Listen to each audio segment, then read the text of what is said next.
Welcome, everyone. This is your friend, the DN What If, here with another exciting fanfiction. Today, we're diving into the story of What If Deku Gave Up on Being Licensed? If you enjoy this video, don't forget to hit that like button and subscribe for more fanfiction content just like this. Now, let's get started with the fanfic. The first time Izuku had his dreams broken, he was 4. Sorry kid, it's not gonna happen. The boy froze in place, All Might action figure clutched in his hand. His smile stayed wide and plastered across his face even as his eyes dimmed. His brain sputtered to a halt, freezing in its ongoing list of possible quirks. He felt his fingers loosen, the action figure falling to the floor. He heard himself let out a strangled noise, but he wasn't fully aware of anything anymore. Distantly, he heard the doctor explaining to his mom something about X-rays and pinky toes.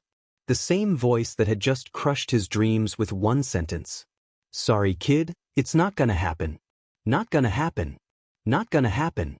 Izuku doesn't fully digest anything that's happening around him until he's sitting back in front of the computer that night, watching his favorite clip of All Might. Hearing his mom come up behind him, he turned with the same hollow smile as before, tears swelling in his eyes. See that, Mom? There's always a smile on his face no matter how bad things get. Even when things seems impossible, he never gives up, he choked out. Through the tears, he could see the woman try to hold in a sob. Do you think I can be a hero too? With that, the dam broke and his mom, the one person who was supposed to support him through anything, let her tears flow and hugged him. I'm sorry, Izuku. I wish things were different. The boy stayed silent as his heart finally sank. That wasn't what he had wanted to hear. He had wanted to see the woman smile like she always did when he talked about his dream. He had wanted her to hug him and say, "Of course you can, Izuku. Things aren't any different now. You just need to work hard." It didn't get any better from there. 5 days later, he went out to play with Kaken for the first time since his diagnosis. What do you mean you don't have a quirk? The blonde stared at his friend, incomprehension clear in his eyes. Izuku looked down at his feet. Mom said it's called being quirkless, he mumbled. She said it's kinda rare nowadays. So, you lied. The greenette's head shot up. It was his turn to not understand. What do you mean, Kaken? I didn't lie to you. Stop it. You're lying again. Kaken shouted, angry now. He clenched his hands into fists, digging his fingernails into the skin. You said you'd get a quirk soon. You said we would be heroes together. You said so. You promised. Izuku took a step back from his friend, warily glancing at the small explosions coming from the boy's fist. I'm sorry, Kaken. Thought I would. It's okay though. We can still be heroes together. I just need to work hard. Oh, I know, I can be an underground hero. They're so cool, I found out about them a few days ago. They go around at night and don't like talking to reporters, a lot of them dash. You're still lying, the explosive boy growled, cutting Izuku off. Quirkless losers like you can't be heroes. Besides, who would want to be an underground hero? If they're really that useful, why did you just hear about them? The greenette shrunk into himself, scared at the other's anger. I don't know, he whispered. Kaken smirked, though he was still clearly angry. So you're an idiot too? I don't know why I've spent so much time with a stupid, weak, quirkless dummy like you. From then on, Kaken and his gang of kids would take any opportunity they had to pick on the boy. He started coming home with more than just the average childhood bruises. Burn marks littered his arms from where the blonde had managed to grab him, cuts and gashes scattered his hands from catching himself falling over and over again. When Izuku noticed his mother's reaction to the marks, he started to hide them. She already worried enough about him, she didn't need to see him harmed. Izuku, dear, can you tell me how you got all those cuts on your hands? Inko asked an 8-year-old Izuku. He had come home from playing in the forest with bloody hands and a forced smile. Oh, Kaken and I were playing in the trees again, he quickly formulated. I fell and had to grab onto the bark. I guess I didn't realize how bad they were. Inko wasn't an idiot. She knew her son was hiding something from her. However, she knew that pushing it would only make him clam up and hide away in his room. Instead, she sighed and said, Let's go to the bathroom and clean them up, all right? After getting a nod, she continued. And Izuku, you don't have to hang out with anyone you don't want to, okay? Even if they're family friends, if someone makes you uncomfortable, you stay away. The boy only nodded and gave her a watery smile. It was smaller than the one he had on when he walked through the door, but Inko noted with relief that it was a lot less forced. It went on like that for years, Izuku coming home with wounds that were obviously purposeful, hiding them from his mom and treating them himself. Thankfully, the burns rarely scarred anymore. His shoulders and upper arms were littered with ones he was given before he learned how to properly treat them. All could be covered with a shirt, for which the boy silently thanked whatever deity was listening. Unfortunately, that sliver of luck fell short for the various cuts. Most weren't noticeable unless you knew what to look for, but there were a few on his face he had to use concealer on, bought with his own allowance, just like his first aid kit. By the time Izuku was in his last year of junior high, he had become something of a loner. Certainly not by choice, but there wasn't much else he could do when all his classmates either actively bullied him or ignored him. He tried to not let it get him down, tried to ignore the gaping hole in his heart that only grew with each day. I can work with this. I can do this, he chanted to himself. After all, what kind of hero hopeful would he be if he couldn't handle a few hits or harsh words? He ignored the part of him that whispered, "They're not just hits and harsh words." It started as a great day. That in itself should have made Izuku wary. He hadn't run into Bakugo on his way to school, nor did he see the blonde on the premises before school started. Even during class, there had been only 3 insults thrown his way before lunch. 3. That was a record low. During the lunch PRD, he had made his way to his usual place on the roof. He had originally chosen the spot in an attempt to hide from the other student during his first year, but they had found it in only 2 weeks. Since then, it was rare for him to eat. The food his mom packed for him, it was always stolen, made inedible by quirk usage, or throw onto the ground. He only tried to move spots once, but that had ended with some particularly nasty bruises smattering his torso. That was beside the point, however. It seemed like today was one of the rare days they left him alone. He happily ate the home-cooked meal, ecstatic that he was able to enjoy the food in peace. He should have known it wouldn't last. It was the last PRD of the day when tension was always high and kids tended to ignore the teacher. They were all paying attention, however, when the teacher got to the topic of high school.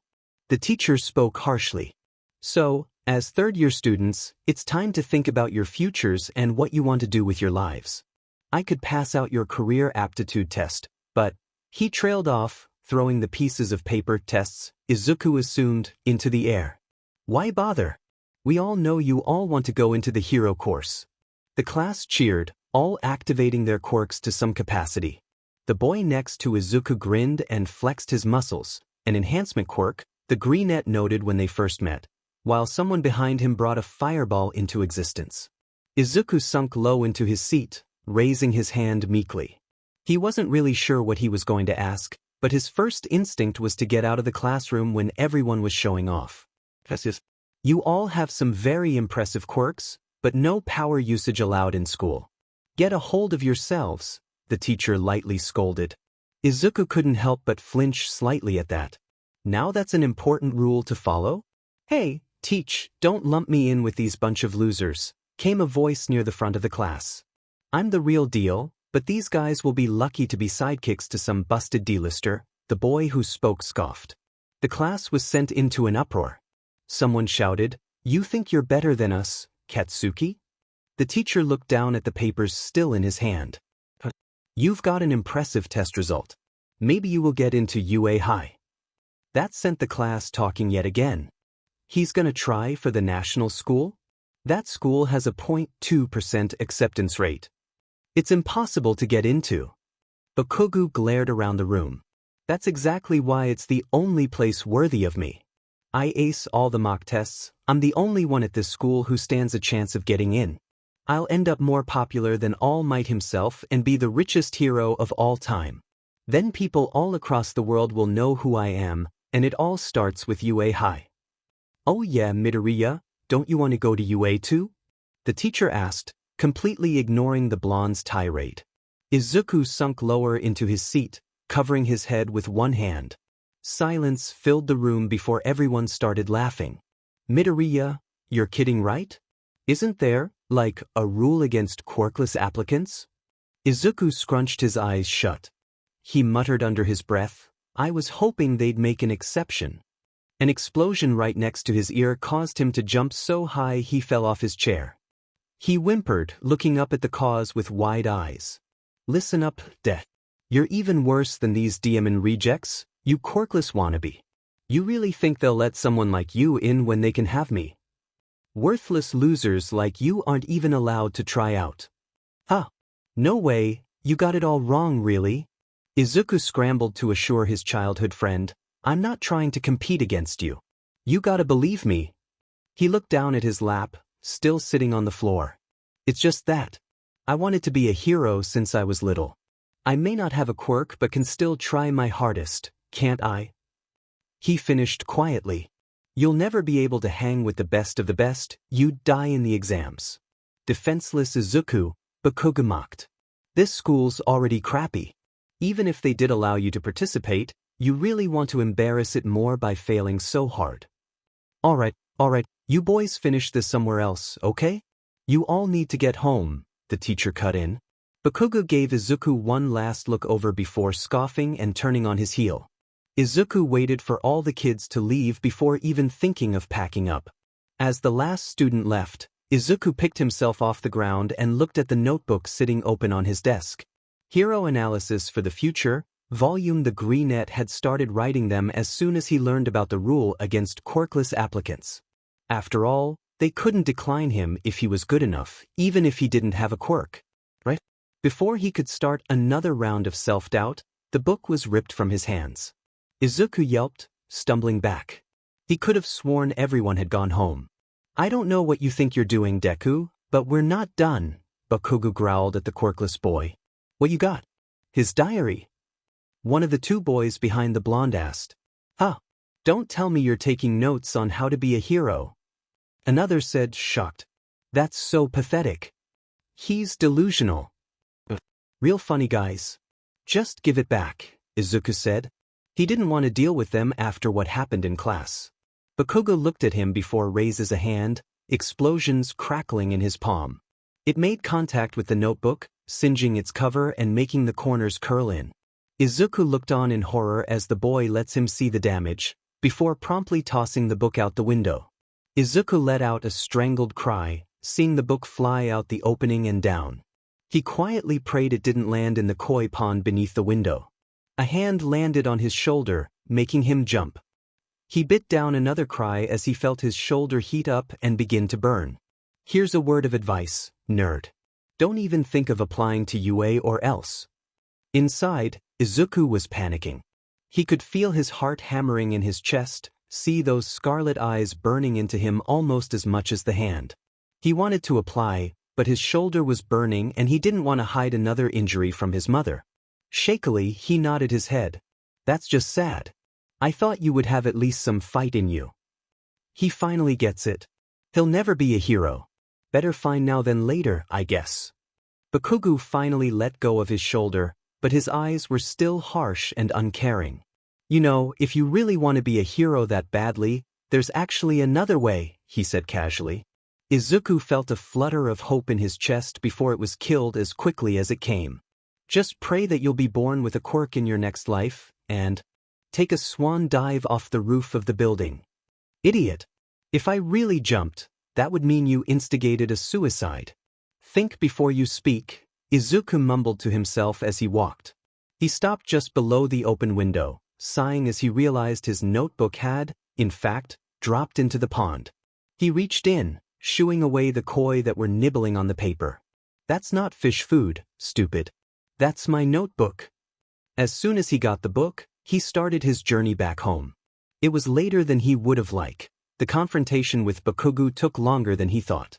He thought back to the day he was diagnosed quirkless. He still remembers the feeling of his mom hugging him, her tears wetting his shirt as his world crumbled around him. That day, he made a promise to himself. No matter what anyone else thinks, he'd just have to believe in himself and he'd keep smiling, just like All Might. With the hero's name in his mind, Izuku walked underneath an overpass, forcing a smile on his face. The expression left immediately, however, as he heard something dripping behind him. He snapped his head around. Green sludge had taken up the entire opening, leaving no room for light to come in. With dawning horror, Izuku realized the sludge had eyes. That meant, "You'll make a perfect skin suit for hiding, kid." Izuku shrieked, turning to bolt away, but a tendril of sludge grabbed him by the head. He dropped his analysis book in favor of clawing at it, but it only caused more of him to get entangled. "Don't worry, I'm just taking over your body.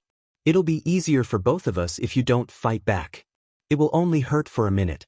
You'll feel better soon," the villain soothed. "What if this is the end? What will happen to my mom? What if this is for the best?" The question stayed unanswered as he drifted into unconsciousness. Izuku awoke to someone slapping his face repeatedly. It kicked him into fight or flight, pushing himself back and throwing his hands up to protect his face. Had Bakugo found him? Where was the heat? "Though we lost you there," a cheerful voice shouted. It was deep and decidedly not Bakugo's. Izuku looked up, only to shriek. All Might, the All Might, was standing there, smile as wide as the posters. "Well, looks like you're moving around all right. Sorry about that back there. I didn't mean to make you caught up on my justice NG. Usually, I pay more attention to keeping bystanders safe. But it turns out the city sewer system is pretty difficult to navigate." The man laughed, completely unaware of the panic attack Izuku was on the verge of having. "Anyway, you were a big help. Thank you. I've captured the evildoer." Izuku shook himself out of his stupor, squashing down the anxiety bubbling in his chest. "Holy crap. I gotta get an autograph. I gotta have a pen around here somewhere. Please, sign my notebook," he rambled before looking down at the page he opened to. His eyes widened. The man had already signed. "Thank you so much. This will be an heirloom, a family treasure, back for generations to come." All Might laughed again. He turned, squatting down and preparing to jump. "Well, I gotta take this guy to the police so they can take care of him. Stay out of trouble. See you around." Somehow, Izuku managed to formulate a cohesive enough thought to shout, "Wait! I have a quick question. Please let me ask it." The hero paused, turning around. "I'm sorry, young man, you'll have to make it quick. I'm on a tight schedule." Izuku took a deep breath before rambling out. "Is it possible to become a hero even if I don't have a quirk? I'm a normal kid, actually, I'm abnormal, but not in a good way. Without any powers. Could I ever hope to be someone like you?" All Might froze. Slowly, as if choosing each word carefully, he replied, "Pro heroes are always having to risk their lives. Some villains just can't be beaten without powers. That's without taking into account the laws stating quirkless individuals can't enter hero courses, much less be officially licensed. So no, I honestly don't think you can be a hero without a quirk." The man sighed, his eyes softening ever so slightly. "If you want to help people, there's plenty of other ways to do it. You can become a police officer. They get crap because the heroes capture most of the villains, but it's a fine profession. It's not bad to have a dream, young man. Just make sure your dreams are obtainable, realistic, understand? I honestly don't think you can be a hero. Sorry, kid, it's not gonna happen. Worthless Deku. I'm sorry, Izuku. Quirkless losers like you can't be heroes. Make sure your dreams are obtainable." At that moment, years of disapproval and hatred came crashing down. It always hurt him, but now he was hearing it from his hero. He didn't notice All Might leaving, he didn't notice the jarring feeling of concrete on his knees, didn't even notice the stream of tears coming from his eyes. At that moment, he truly did feel like a worthless Deku. Was everything he ever heard right? Were the insults hurled his way true? Every beating he took, every scar he got, they always felt like they were leading up to something. That they were worth it. That each time he had to pick himself back up, every fake smile he threw his mom, every trip to the store to get more bandages and concealer were worth something. He sobbed there for who knows how long. When he finally dried his eyes and picked himself back up, the sun was setting. Shoot, Mom's gonna be worried, he thought. He stuffed his notebook into his backpack and booked it home. As soon as he opened the door, he was greeted by a blur running at him, pulling him close. "Sorry I'm late," Izuku murmured. His mother pulled away, keeping her hands on his upper arms. Worry shone through her eyes. "Are you okay? You weren't answering my calls, and you're never out this late." "There was a villain attack," the boy said quietly. At his mother's gasp, he quickly rushed out assurances. "I'm fine really. A bit bruised up, but all the hero saved me." He didn't know why he didn't tell his mom about All Might, he just couldn't bear to think about the symbol of peace at that moment. "I think I'm gonna skip dinner if that's okay. I'm kinda tired." His mom nodded. "You look tired. Clean up in the bathroom and leave your uniform outside your door. I'll clean it so it's ready when you need it. Sleep well, okay?" Izuku smiled at his mom. She was always so understanding. "Thanks, Ma. Good night." Izuku dropped his bag in his room before doing as Inko asked. He stared up at the bedroom door, staring at the All Might plaque proudly proclaiming, "Izuku." He lifted his hand, paused, and then took it off the door. He just couldn't think of the hero right then. It was around midnight, and Izuku hadn't gotten a wink of sleep. Everywhere in his room, the symbol of peace looked back at him. Each time he saw that smile, the ever-growing hole in his heart grew a little bigger. The hero's words were on repeat in his head. "I honestly don't think you can be a hero. You can become a police officer. It's a fine profession. No matter what anyone else thinks, just have to believe in yourself and keep smiling, just like All Might." Izuku shot into a sitting position, eyes widening. "That's it. Sure, All Might was the #1 hero, but he still fell into that anyone else category. He'd just have to prove him wrong too. It might be hard, but it's what he'd been doing with everyone else in his life. What's one more?" With a smile, the green net fell back. UA opened its application season incredibly early, as going into hero work was a huge decision. He'd mail his application tomorrow. That night, he dreamed of rooftops and flying. "Sweetie, you have a letter from you." It was just over a week since Izuku sent the application in. His mom had frowned when he did so, but she didn't stop him. He had gotten no sleep the night after, worrying that they'd just ignore it or think it was a joke. What could they want with him so soon? Maybe it was just a letter of confirmation, telling him they received his paperwork. Yeah, that was surely it. He walked over to Inko, taking it from her. "Thanks, Mom." He ran to his room, opening the letter as he went. He waited until he was settled to read the 2 pieces of paper inside.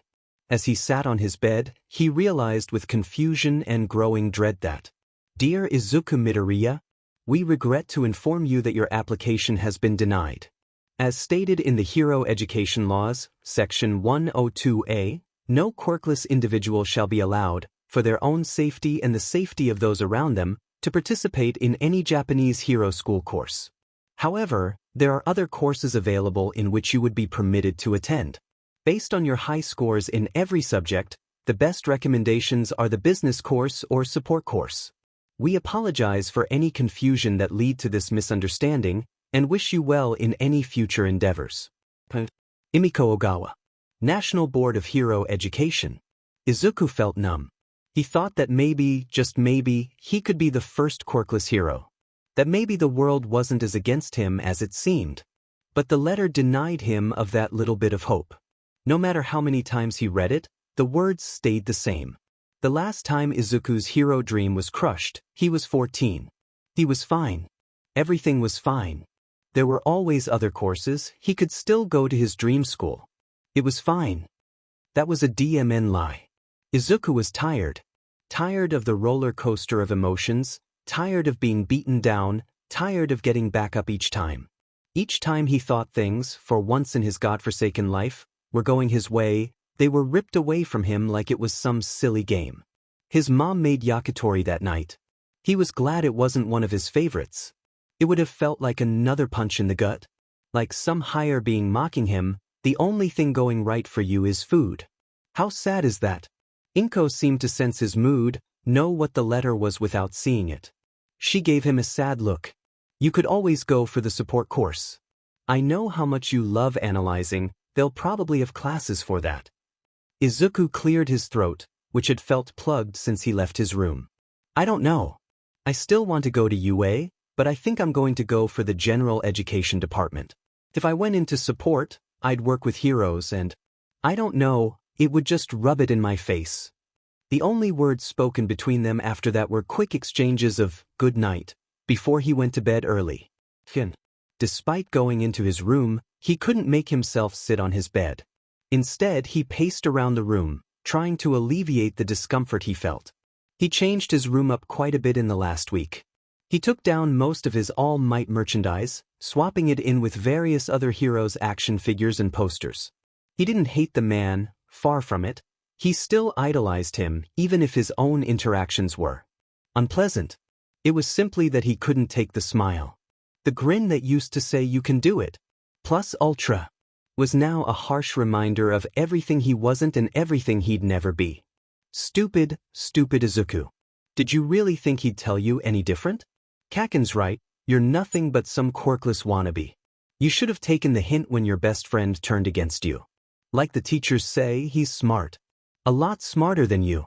Of course he knows how to tell when someone's a waste of space. You deserve all those scars. Why else would no one help?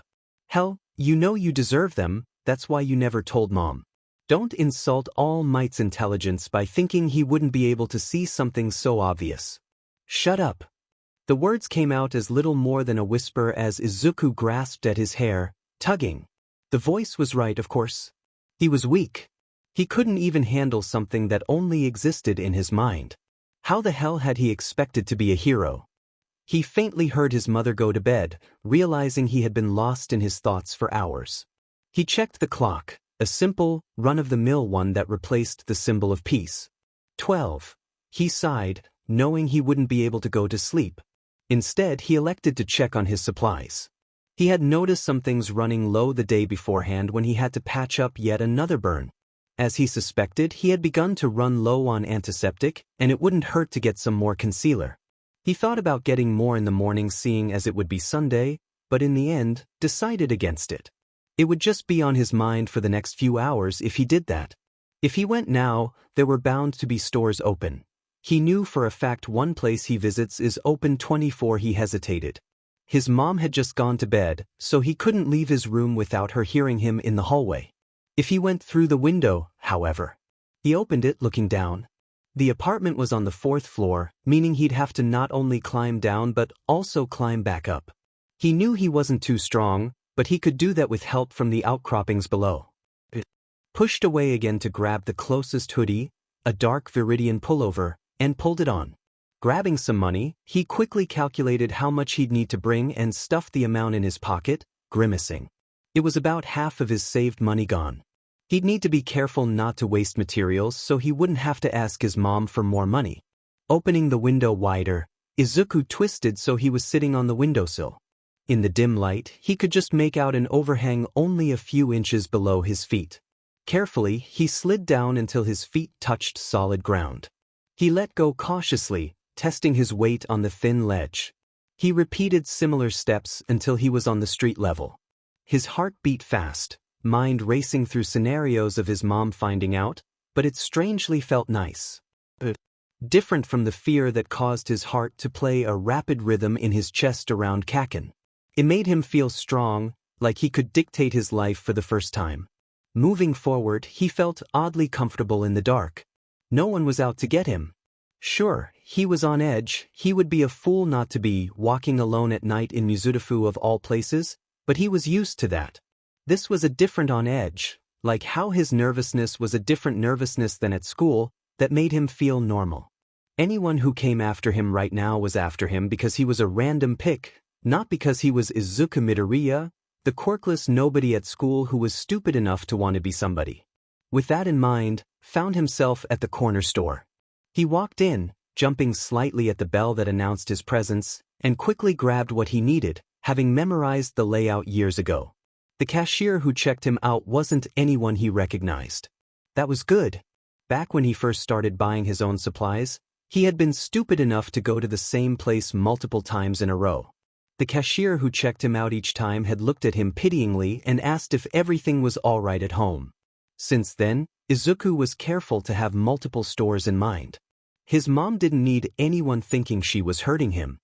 He left as swiftly as he came, remaining aware of every moving shadow on his way back home. Even as he closed his window and took off the hoodie, he kept listening, expecting his mom to come in any minute to ask where he had been. Nothing happened. The clock read 1:14, a bit more than an hour after he had left. Well, at least he killed some time. Izuku sent his application back 2 days later, this time for the general education course. It hurt, but it was his only chance at going to UA now. His late-night escapades didn't stop after that. Now that he knew he could, he began escaping through the window until it was natural to scale the building. He never had a goal in mind during his wanderings, but walking around always seemed to put his mind at ease like little else could. They became so frequent he had developed a pattern around them. Wake up, go to school, do homework, have dinner, have some downtime, go out for a few hours, then go to sleep around 2. It wasn't exactly healthy, per se, but that never stopped him before. It was in his second week of outings that something happened. As he walked past an alley, he heard low voices. All rationale said to leave, but some of the words he heard forced him to stop. "I swear to God, if you make any loud noises, I won't hesitate to kill you." That sentence made Izuku freeze. Whatever was happening, someone was in danger. Someone who couldn't call for help. Someone he could help. It was a stupid notion, but it sounded right to him nonetheless. If he didn't stop whatever was happening, no one else would. Slowly, Izuku crept over to the alley opening, careful not to make a sound. The low voices had continued, and from what he was able to hear, it was some sort of mugging. He peeked around the corner. A young woman in her early 20s had a person slammed against the wall. It was hard to tell the other's gender due to their reptilian head. The woman herself seemed to have some sort of bone quirk. Her fist, which was pressed against the reptilian person's neck, looked like it had brass knuckles, but a closer look told him it was underneath her skin. Bone quirk, Izuku thought. Possibly a transformation-type quirk, but it's also possible that it's a mutant type. Probably a mutant. If she could manipulate her bones, she would have gone for something sharper. I shouldn't need to worry too much about it if it turns out that way, but the transformation could be much more dangerous. There are 2 possible weaknesses if it's a transformation that I can think of right now. Either overuse results in a calcium deficiency, or she only has a set amount of bone to work with, which would mean certain bones would become weaker and less dense as she makes others stronger and changes their shapes. Mutants tend to rely too much on their quirk because it doesn't tire them out as much as others. The only way I'll know for certain is to get her attention. Taking a deep breath, he stepped into the entryway. His eyes were alight with fear and determination as he shouted, "Hey! Leave them alone." Bone Quirk turned her face to look at him, eyes narrowed. She still had her fist pressed up against black, scaly throat. Her eyes seemed to look him up and down before she scoffed. "Isn't it past your bedtime, kid? Go home, this doesn't concern you." Izuku clenched his fists to keep them from shaking. He took a cautious step forward. "I'll leave them alone," he forced out, trying to keep his breathing quiet even as he heard it speed up. His filter failed him and he blurted out, "You're nothing but a bully who's only able to feel powerful by attacking others." His eyes widened and he clamped a hand over his mouth. "Idiot. Think before you speak. Where did that even come from?" The woman growled, letting go of the reptilian's neck and turning to face him fully. "The hell did you just say to me, brat?" The greenette gulped. He saw the reptilian start to slowly inch away, and he decided to say the first thing that came to his mind, just to keep the woman's attention towards him. Shakily he said, "You heard me. You don't have a flashy or necessarily powerful quirk, so you prey on others with more noticeable ones to feel in control, right?" He received no intelligible answer.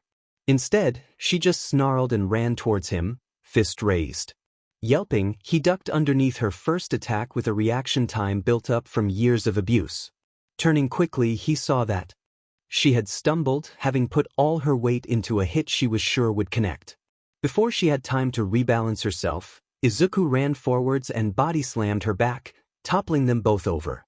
A loud crack was heard when her head connected to the pavement. Izuku scrambled up, internally panicking. "Did I kill her? I didn't mean to. Oh God, what if I get in trouble? Mom would be so mad and the teachers would hate me even more, and what if it stops me from going to UA or..." His spiraling thoughts were interrupted by a hand on his shoulder. Shouting in surprise, he spun around quickly and threw his hands up to cover his head, scrunching his eyes shut. Easy. I just wanted to thank you, the reptilian, a lizard of some kind? Person eased. You alright? You stood up real quick and started mumbling. You looked out of it. If you're worried about hurting her, she's just knocked out. Izuku cracked an eye open. It was hard to tell with the animalistic features, but he could have sworn there was some worry in those eyes. Slowly he lowered his arms. Yeah, sorry, I do that a lot. He trailed off, laughing nervously. Besides, I should be the one asking that. Are you okay? Yeah, I will be. She followed me home from work. Said I stole her position or something. Oh. Izuku never knew how to keep a conversation going. Was he even supposed to keep one like this going? Do you have a phone or something to call the police with? I don't have mine on me. I'm sorry. Yeah, I got it here. They'll probably want to hear something from you, but the adult paused, looking the greenette up and down. I'm pretty sure you aren't supposed to be out this late. If they ask about it, I'll just say you ran off before I could thank you, okay? Izuku's heart clenched in relief. He hadn't even thought of that. He would have had to explain why he was out, as well as risking his mom finding out. He bowed slightly in thanks. Thank you. I should be going now. Stay safe. And kid? Izuku looked up. Don't do something like this again. Don't get me wrong, I'm thankful, but this sort of thing can be really dangerous if you get into the habit of helping everyone you see. Hero work is too dangerous for someone like you, stupid Deku. You'd probably end up getting yourself killed before you even got your license. The boy lowered his eyes and nodded, turning away so the adult couldn't see him blinking away tears. Someone who didn't even know he was quirkless thought he was too weak to handle himself. He knew it was probably true, but that didn't mean it hurt any less each time he heard it. He used the walk back home to stew in his thoughts. During the fight, if you could call it that, there had been a rush of adrenaline coursing through him. It was the same fear he felt when he was running from Bakugo and his groupies, but toned down. Just present enough to give him an edge in reaction time. It was similar to what he felt when he first started to go out at night. He felt strong, powerful. He liked the fight. That realization made him stutter in his pace. He liked how it made him feel. It wasn't like facing the bullies, it was his own choice, his own rules. What if you did it again? A voice whispered in his mind. What if you actually did something good for once? It's not like vigilantism is illegal for someone like you. They forgot about the weak, quirkless population. They thought no one like you would be stupid enough to risk their lives. Besides, it's almost like they're asking for you to do it. They dashed your hopes, but left a door wide open for you, if you would just step through it. The voice was right. Vigilante laws only ever mentioned quirked individuals. He could still be charged with assault, but it would be worth it, wouldn't it? If he could just save one more person, then maybe he wouldn't be useless. Izuku expertly scaled the building and quietly ducked his way into his room, still thinking. It wasn't as if his routine would change, he could just turn his nightly escapades into something more worthwhile. I'd need to train up a bit, maybe get something to cover my face so the police can't trace me easily. There's that beach I see when I walk to the coast. It's a bit far away, but it has a lot of heavy pieces of trash I could train with. I'd have to leave around a bit earlier than I normally do to get home on time, he started muttering. It could also let me find stuff I'd need. I'm no support student, but I could probably make some metal knee pads and arm guards. That would definitely help with protection since I won't be able to get any actual armor. He made his way over to his desk, where his latest analysis journal was. He ignored it in favor of grabbing one of two empty notebooks he had on hand. Flipping to the first open page, he started sketching out ideas. Dagoba Beach was less of a beach and more of a makeshift trash dump. Piles of old electric appliances and broken children's toys lay in heaps, no rhyme or reason to how they were sorted. It was well known among locals that almost everything thrown away in the district would eventually end up on the once beautiful sands of the waterfront. Izuku stared up at the piles of discarded materials. The tallest one, he noticed with dismay, was a good 15 feet high. Even the smallest stood at his waist level. Idly, he wondered how the sands had become so forgotten, It was a beautiful view, he noticed, even with the evidence of the mistreatment of the shore surrounding him. Moonlight glinted off the water, staining the wet sand a silvery color. There was even a small outcropping overlooking the ocean. The greenette started small when cleaning the beach. The first day was used to get a lay of the land, figuring out what he could handle. There wasn't much. He hadn't actively trained his body before. Most of his speed and stamina came from years of running away. He decided to start with the trash farthest from the water, as there were smaller bits and bobs. He grabbed as much as he could carry, using plastic bags he found in the mess to help him take more. The first thing he made note of after he started was the location of dumpsters to throw things in. It was harder than expected. Many of the nearby stores and apartment complexes put locks on the boxes, so he had to be careful where he brought his bags. Despite his setbacks, however, he soon had a system going. Izuku would cautiously take from the top of the piles, making sure to not cut his hands on the sharp pieces of glass that were found scattered about. Then he would sort through it, taking scraps of metal and clothes that could prove useful to his costume designs.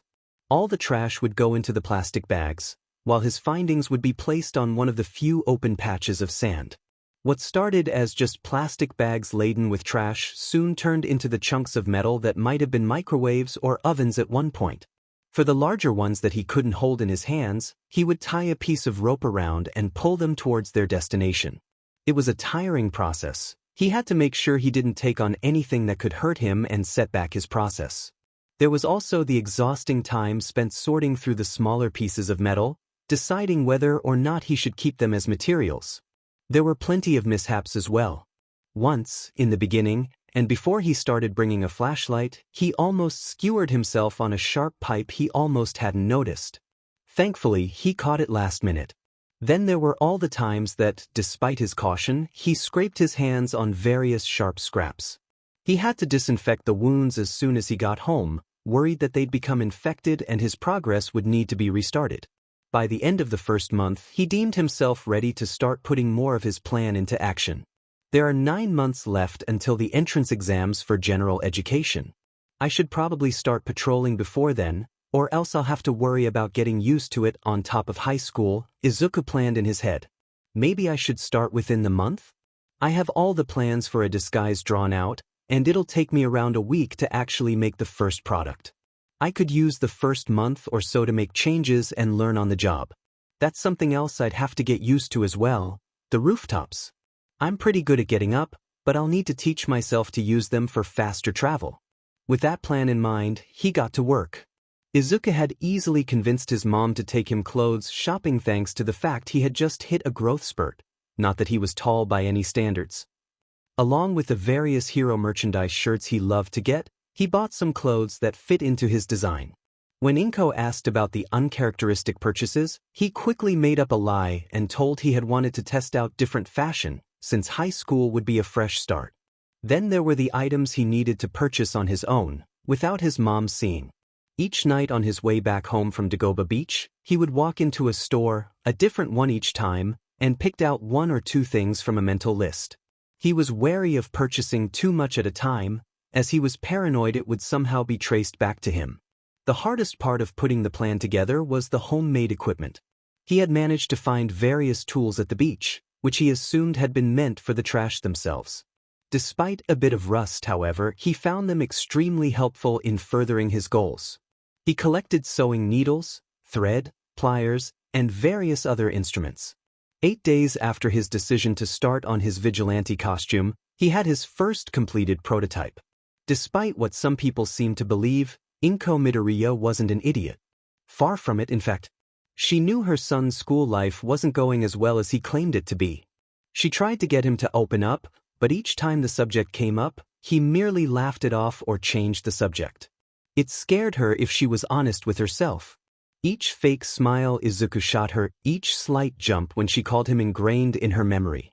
She felt so helpless. Despite broaching the idea of switching school multiple times, he always shook his head and said he was fine. That wasn't in the forefront of her mind, however. Maybe it was just a mother's eye, but she noticed the changes in Izuku. The first thing she noticed was his disposition. There was a week or so after he received the letter where he seemed like a shell of himself. It made her feel helpless. She had never been able to have that spark of hope Izuku did, and now that he had lost it, she wasn't sure what to do. She tried her best to comfort him. She talked about the upsides of the other courses, tried to show him that there were still options. She listened to every rambling remark, which she noticed with despair were not nearly as common as they had been. Nothing helped. So, to her endless shame, Inko stood back and watched. Watched as Izuku, the light of her life, was pulled into himself. Something unexpected happened on the 10th morning since his dream was shattered. It was subtle, but it was there. A spark of determination lighted within her son's eyes which she had never seen before, not even during one of his common ravings about whatever hero or quirk was on his mind. The slight bags under his eyes, which had become a constant after the letter, didn't fade. If anything, they became slightly more prominent. Despite that, the spark soon became a flame. It grew with each passing day. Inko wasn't sure what had brought it to his eyes, but she was glad for it. Izuku also started smiling more. Real smiles, not the forced ones he always threw her way when she inquired about school. Grins that reminded her of before he was diagnosed quirkless, when he would watch that clip of All Might and say the words, line for line, with the hero.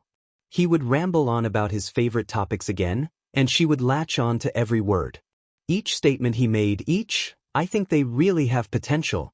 I hope they rise in popularity a bit. Next Billboard chart announcement made her want to cry because she had her boy back.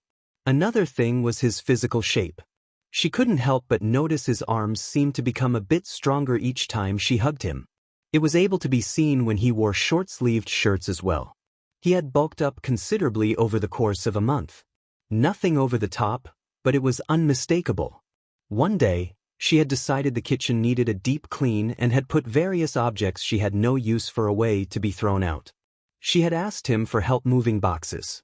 Izuku went to grab one of the heavier ones. Before she could warn him, he had it in his hands and was easily maneuvering towards the front door. Inko stood there, stupefied. She knew for a fact that he would have had trouble with that not too long ago. How had he done that? That was just one interaction that popped out. Izuku was hiding something from her, but it didn't seem bad. She waved it off as typical teenage secrecy, assuming he was embarrassed to tell her he had started to work to get in better shape. Izuku, Inko called to the boy one evening. He looked up from where he was picking at his food. Yeah, Mom? It's just, I'm happy for you. She smiled slightly at him. You seem more cheerful recently. I'm glad you aren't letting things get you too down. Izuku blushed slightly, looking away. I guess I've just been thinking of different careers, you know? Everything that happened kinda made me realize there were more ways of helping someone than just being a pro hero. Inko felt tears build in her eyes. She knew she hadn't been the best mother, not when it came to supporting her son. She knew he noticed her incomprehension of his dream. She had tried, but it hurt her to see her boy grow up with a dream that he couldn't achieve, no matter how hard he tried. Right there, right then, Inko made herself a promise. No matter what his goals moving forward, she would be encouraging him every step of the way. It was finally ready. The finished product of his hard work. His mom had to take a late shift at her workplace, which meant he could try on the uniform without worrying about her overhearing anything. Izuku felt his heart beating fast. This was it. He would put it on for the first time, make adjustments, and take it for a test run. He wasn't foolish. He knew it would take some time and a lot of practice to feel comfortable jumping across rooftops. The clothes were quick and easy to put on, just as he planned it. It was time for the final reveal. Izuku took a deep breath and stepped in front of the mirror.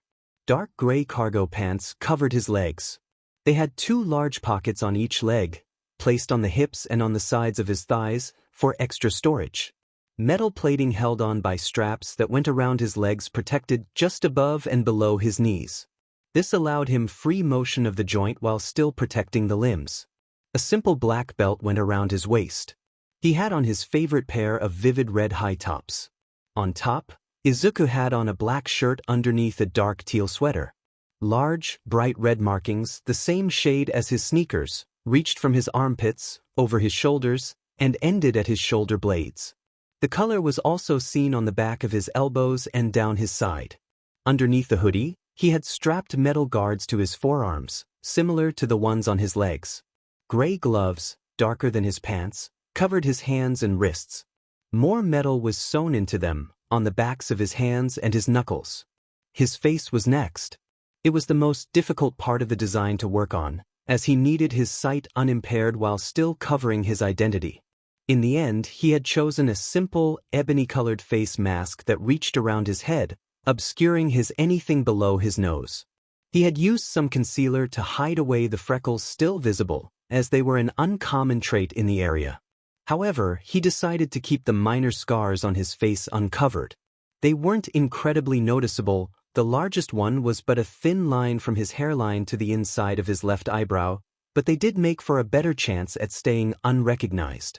He had bought contacts, scarlet to match the color scheme, from a cosmetic store. They were cheap, but they came in bulk and allowed for more anonymity. He had elected to not dye or otherwise color his hair. It would have been too much trouble to put in and wash out, and he could wear a wig, lest it fall off in a fight. Instead, he had simply hidden it away beneath his sweater's hood, a few forest green curls poking out from underneath. The final part was his tools and weapons. While, for the most part, he decided to go empty-handed, a small knife with a black handle and a Swiss Army knife were both on his belt, both connected to the accessory by clips on their handles. The pocket on his right hip held a small notebook and a pen, while the left held a small first aid kit. The two on his thighs were empty, just in case he needed to bring anything else. Izuku smiled slightly at the look, his reflection's now ruby eyes crinkling upwards. It wasn't a foolproof disguise, but it was him. It didn't look like how he did as a civilian, but he oozed an aura of confidence, however minor, that he hadn't had in a while. It felt right. And that was the thing, wasn't it? Izuku had spent so long cowering away and learning he wasn't wanted, it felt overwhelming to allow himself to finally feel like he was useful, like he was confident, like he was a person, not just a being who just so happened to exist. He realized, looking at his reflection who didn't so much look like him but felt like him, that this is what others at his school must feel every day. That they can step out into the world without worrying about people hating them for tiny things that they can't change. As a testing phase, he went through some basic stretches in the room. As he slowly got used to the maneuverability of the clothes, making small adjustments to the tightness of the metal plating when he noticed they slipped a bit while he hugged his knee to his chest. Most of his calculations seemed to be correct. Checking the time, he saw the clock read 10. It was time to go. Silently, the boy slipped through the window. He'd need to be more careful from now on. If anyone saw him leave dressed as he was, they would eventually make the connection. The street was dark, save for the street lights that stood tall over the pavement. Somewhere, Izuku could hear a dog barking. No one else was around. Breathing out, the greenette smiled. It was the beginning of a new chapter in his life. A yelp, followed shortly by a crash, sounded above the darkened streets. Izuku rolled onto his back from where he had been lying face down on a fire escape, groaning softly. That had not been one of his best moments. He had started out the night by walking a few blocks away from his apartment complex, just to be on the safe side. He had decided to practice his parkour skills in order to be able to use rooftops as a form of transportation, still keeping his ears out for anything that he might need to help with. It was an easy feat to get onto the roofs, but he had miscalculated his first attempt at jumping to the next building. That led him to where he was now, wincing as he poked his left shoulder. "That's gonna leave a bruise," he noted with slight embarrassment. Not even 20 minutes into his first test patrol and he had already managed to get hurt. "Well, at least I didn't fall all the way to the ground. Let's try that again." The greenette pushed himself up, climbing onto the rooftop he had been aiming for. It was flat, like the one he had started on, with a slightly raised surface around the sides. Izuku thought, if he got a running start, he could push off the slight elevation and get more lift. It should be enough to get him past the width of the alley between the two buildings. He backed up, careful to not fall from the opposite edge. Hopping up and down a few times, he psyched himself up for the second attempt. "I'll need to be careful with the landing. I should probably try to roll this first time while I get used to jumping. I can work on landing on my feet later when I've worked up to going one jump after another." Before he could talk himself out of it, Izuku sprinted forward. Just as he reached the ledge, he pushed off with one foot. For the few seconds he was propelled upwards, he let a smile grace his face. It felt like he was flying. All too soon, however, he felt the tug in his chest as gravity pulled him downward. He quickly maneuvered his body, letting one shoulder touch the ground first, rolling onto his back and opposite hip before coming to a stop kneeling on one leg. It was a trick he had noted many heroes used, specifically the underground heroes that he could find videos of online. Presumably, it was part of their training. Izuku breathed out, closing his eyes and trying to calm his racing heart. It was a step forward, but he needed to stay focused. He needed to be able to do that as many times as required without thinking about it. Rising to his feet once more, Izuku readied himself for the next jump. The gap was smaller than the one before, so he'd need to consider that as he went. Running forward, he repeated the motions he had just done. Now that he knew how to do it correctly, it was much easier to flow his movements together. It felt natural. He continued practicing on different buildings until he was sweating heavily, at which point he swung his legs over the edge of the roof he was on, watching the street. His back was bruised from his less exact landings. He wasn't sure what time it was, note to self, bring a watch next time, but he estimated about 2 hours had passed since he left home. Let's see, he started mumbling to himself. I think I've gotten a hang of jumping this way, or at least as good as I'm going to get in one night. I don't normally get back home until about 2 o'clock, and I think it's about midnight now. That means I can start practicing doing multiple leaps without stopping in between. I'll need to know that for the future. Maybe I can dash. Izuku's quiet musings were cut off when he heard a loud bang. His head snapped up, turning in the direction the noise had come from. Or I can learn on the job. With that thought, the greenette took off. Feeling a wave of adrenaline wash over him as he went, he bounded over the edge and over to the next building. He stumbled as he landed on his feet, but didn't slow down. Another crash came from the same direction. He sped up, heart doing the same. He stopped on a building looking over a dead-end alleyway. It was occupied by 3 figures, one of which was pressed up against the back wall, curled in a tight ball. The second, a boy with long porcupine quills instead of hair, stood over them threateningly. The last, a second assailant, Izuku guessed, watched from a few feet back. They all seemed about his age, maybe older. Think before you join the situation. What are their quirks? Izuku muttered to himself. That boy has porcupine quills. Can he shoot them at will, or does he have to be in close range? Either way, I need to be careful about getting too close.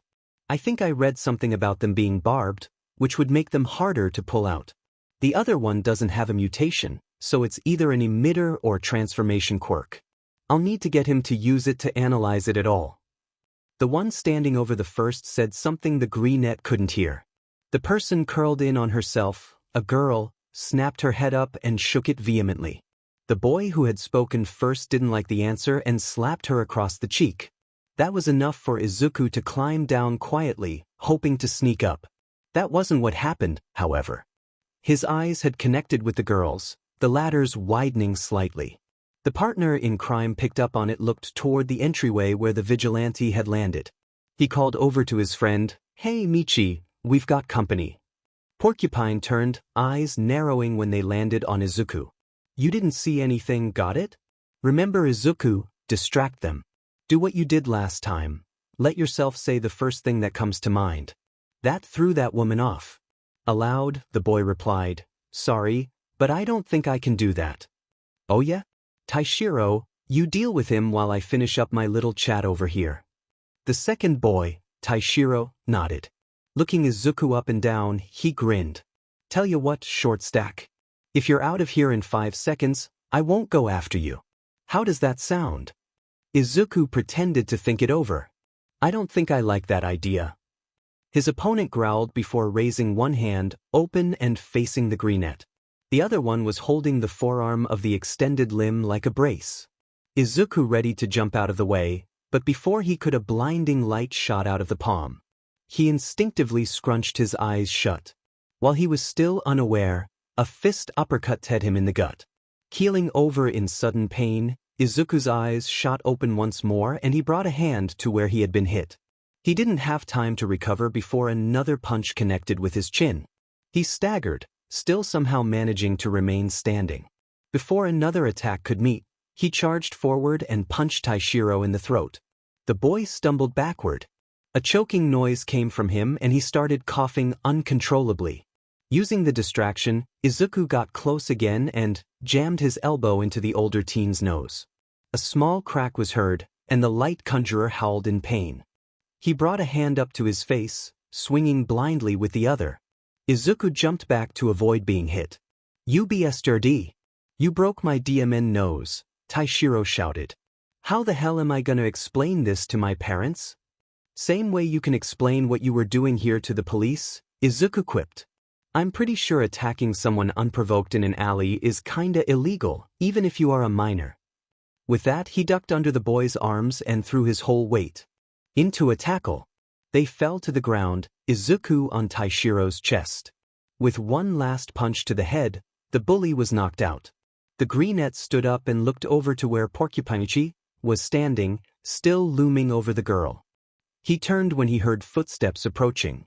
However, he had no time to dodge the incoming kick to the gut. He fell to his hands and knees, but quickly scrambled back up and grabbed a quill with one hand. It dislodged from his scalp easily. He swung it towards Izuku, yelling, "Who the hell are you?" "Someone who doesn't like bullies," the vigilante responded, hopping back. "Okay, need to be careful with that. I should aim for his chest so I don't run the risk of getting one of those stuck in my hand." Michi again went to swipe with the quill, but only hit air. Izuku punched him in the jaw, snapping his head back and sending the teen sprawling on the ground. He delivered a quick kick to the same place he hit Taishiro, effectively forcing him unconscious. He turned to the girl, who was staring at him with wide eyes. Her sclerae were black, a contrast to the white of her irises. Izuku held out a hand. "You okay?" The girl took it and pulled herself up. Despite 2 bruises quickly forming on her cheek and around her eye, she gave him a watery smile. "I will be. Thank you." Izuku nodded, understanding the feeling.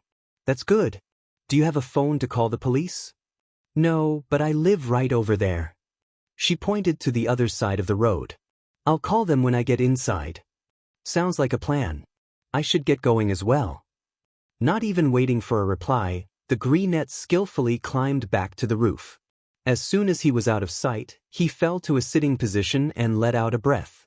He closed his eyes, leaning back on his hands and tilting his face to the sky. "That was scary. I wasn't really expecting that light quirk. I wonder if he can manipulate it, or if it's just like a switch he can turn on and off. Can he control the output? That would be useful as a flashlight or something." He opened his eyes back up, pulling out the notebook and pencil from his pocket. The cover, a teal similar to his sweater, was labeled Quirk Analysis Volume. He opened the book and started his first 2 entries on the aggressors. "I wish I was able to draw out the fight a bit more. It would have been interesting to see how they implemented their quirks. They didn't seem the brightest, though, so I'm not sure how much they've experimented with them. At least that girl is safe. But what if those guys wake up before the police arrive? I should get a rope or something for next time." He started mumbling to himself about the 2 quirks, theorizing possible additional uses. When he was done, he decided to head home. He hadn't planned to stop any crime, only to practice his roof hopping. Izuku used the rooftops. It was surprisingly easier now that he knew he could do it, running to the scene of the last crime.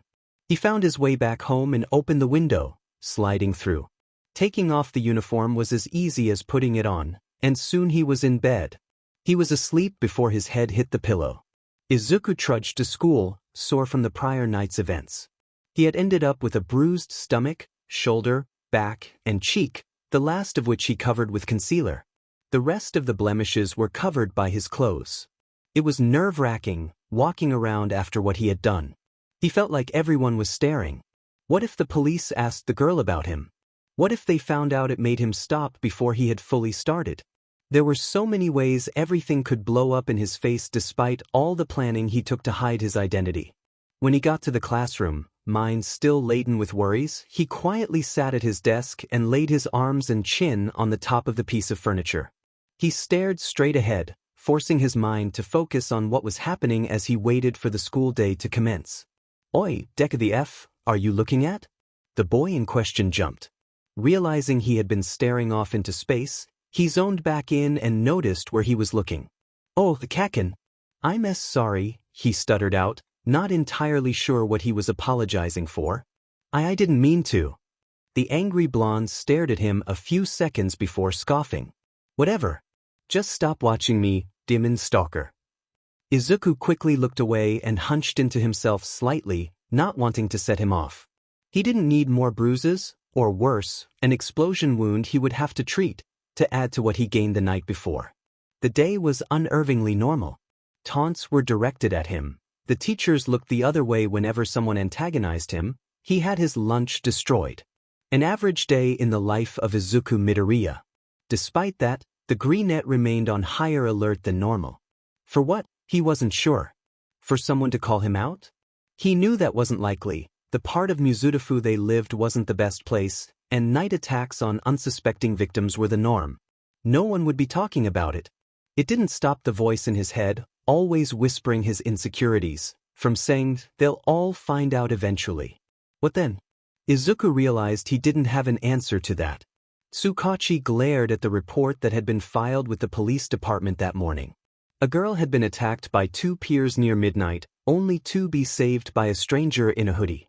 It wasn't unheard of to hear of people helping out when they saw a crime, but it was a lot rarer for them to disappear afterward without giving out any info. On top of that, there had been an assault charge a month ago where the man who was attacked, a doctor with a reptilian mutation quirk, had claimed the one who helped him ran off in a similar matter. There was no solid evidence connecting the two, but something in the detective's gut told him there was more to it than there seemed. There was also the fact that the girl who filed a report noted he was wearing a mask and some sort of legs guards. The only cases he had been on that sounded similar had been. He groaned, leaning back in his seat and massaging his eyes with his palms. He had dealt with vigilantes before. They were always a pain to catch, even if they had been on the streets for months. And this was the first time a person matching the description listed on the paperwork had been spotted, which meant they had only been on the scene for a short time. Tsukachi pleaded silently for his gut to be wrong, that this was just a one-off instance. His pleas were not answered. "I'm not the best at social interaction, but I think it's kinda rude to try to stab someone with a knife," Izuku called. The man he was talking to whirled around, suddenly forgetting about the person he had been threatening. As soon as his violet eyes locked on the Greenette, they widened slightly and flickered yellow. He mumbled under his breath, "Sheet, it's Watcher." That was the name people had come up with for him. It was a bit of an oversight on his part to not make one himself, but Watcher worked just as well. He guessed it had started because of his preference to observe a criminal's quirk before attacking, along with his tendency to pick up on small, near unnoticeable clues to weaknesses. "Izuku, no," Watcher mock bowed when he heard it. "The one and only. So, are we going to do this the easy way, or the fun way?" The knife thrown towards him was answer enough. He ducked, making note that the man had pulled another one out. "Oh, your eyes are red now. So they can change colors? Is that all they can do? I wonder if that counts as a mutant or transformation quirk. If you can control it, it would probably be classified as transformation," Watcher rambled. As he did so, he jumped onto a nearby dumpster and flipped to be right behind the man, a move he had learned recently. Although they seem to change with your emotions. Yellow for unease, red for anger, and so on, right? That would probably count as a mutant quirk then. Cool, but not useful in combat settings. "Shut the F up, you be," the criminal shouted. He whipped his head to face Watcher, only to turn right into a fist. That's no way to talk to a kid, you know. With one last hit to the guy's neck, the fight was finished. The vigilante quickly took some zip ties that he had begun to bring on patrol and bound his hands and ankles. It was a note he made on his first night to bring something to keep them from running away, and it had come in handy many times. Izuku stepped back from the unconscious man, who he had just tied up. He had been about to kill a middle-aged man, but the vigilante had quickly put a stop to that. A lot had changed in the past month. Watcher had started patrolling nightly, making sure to have multiple routes so the police wouldn't catch on to a pattern. Despite his late nights, his schoolwork never worsened. If anything, it had slightly improved due to the fact that the Greenette had realized he could implement various topics into his patrol. Using mathematics and science to plan attacks and combat quirks was the one he used regularly. His skills had improved tremendously in the given time. He had picked up fighting skills for obvious reasons, his stamina was through the roof, and he felt that he was even stronger than he had been starting. His reaction time had already been good, but he had become more in tune with his surroundings. Fewer hits landed against him, more of his own connected. The same couldn't be said for Izuku's school life. Kaken and the other kids still tormented him endlessly. Teachers still ignored the verbal, sometimes even physical, abuse thrown at him during class. He still rarely managed to eat lunch. 8 more months, he reminded himself, 8 more months and you won't have to deal with most of them. He chided himself at getting his hopes up. Sure, very few of them actually had a chance of getting into UA, if he even somehow got in himself, but there would be new kids to fill their place. The worst part about going up a school was that first years were free targets for everyone, and his middle name might as well be Quirk Practice. When Izuku was one of the older kids, only people in his grade were allowed violent. When he was younger than the majority of the student body, he wasn't safe from anyone. That was just how the school hierarchy worked. The Greenette shuddered just thinking about the torment he went through in his first year of junior high. That was off topic. The point was he had been becoming a well-known figure in the community. He had even heard kids talking about his vigilante persona at school once or twice. Izuku grinned. While he wasn't doing it to get recognition, far from it, the whispers showed him he was making a difference. That people could continue to be happy, to smile another day because of him. And that meant everything. For the most part, Aizawa was glad he had expelled his class. They were rude, pretentious, and worst of all they had zero potential for becoming heroes. If they had been allowed to continue in the hero course, they would have died before they ever really got started. He couldn't, in good conscience, allow them to do that.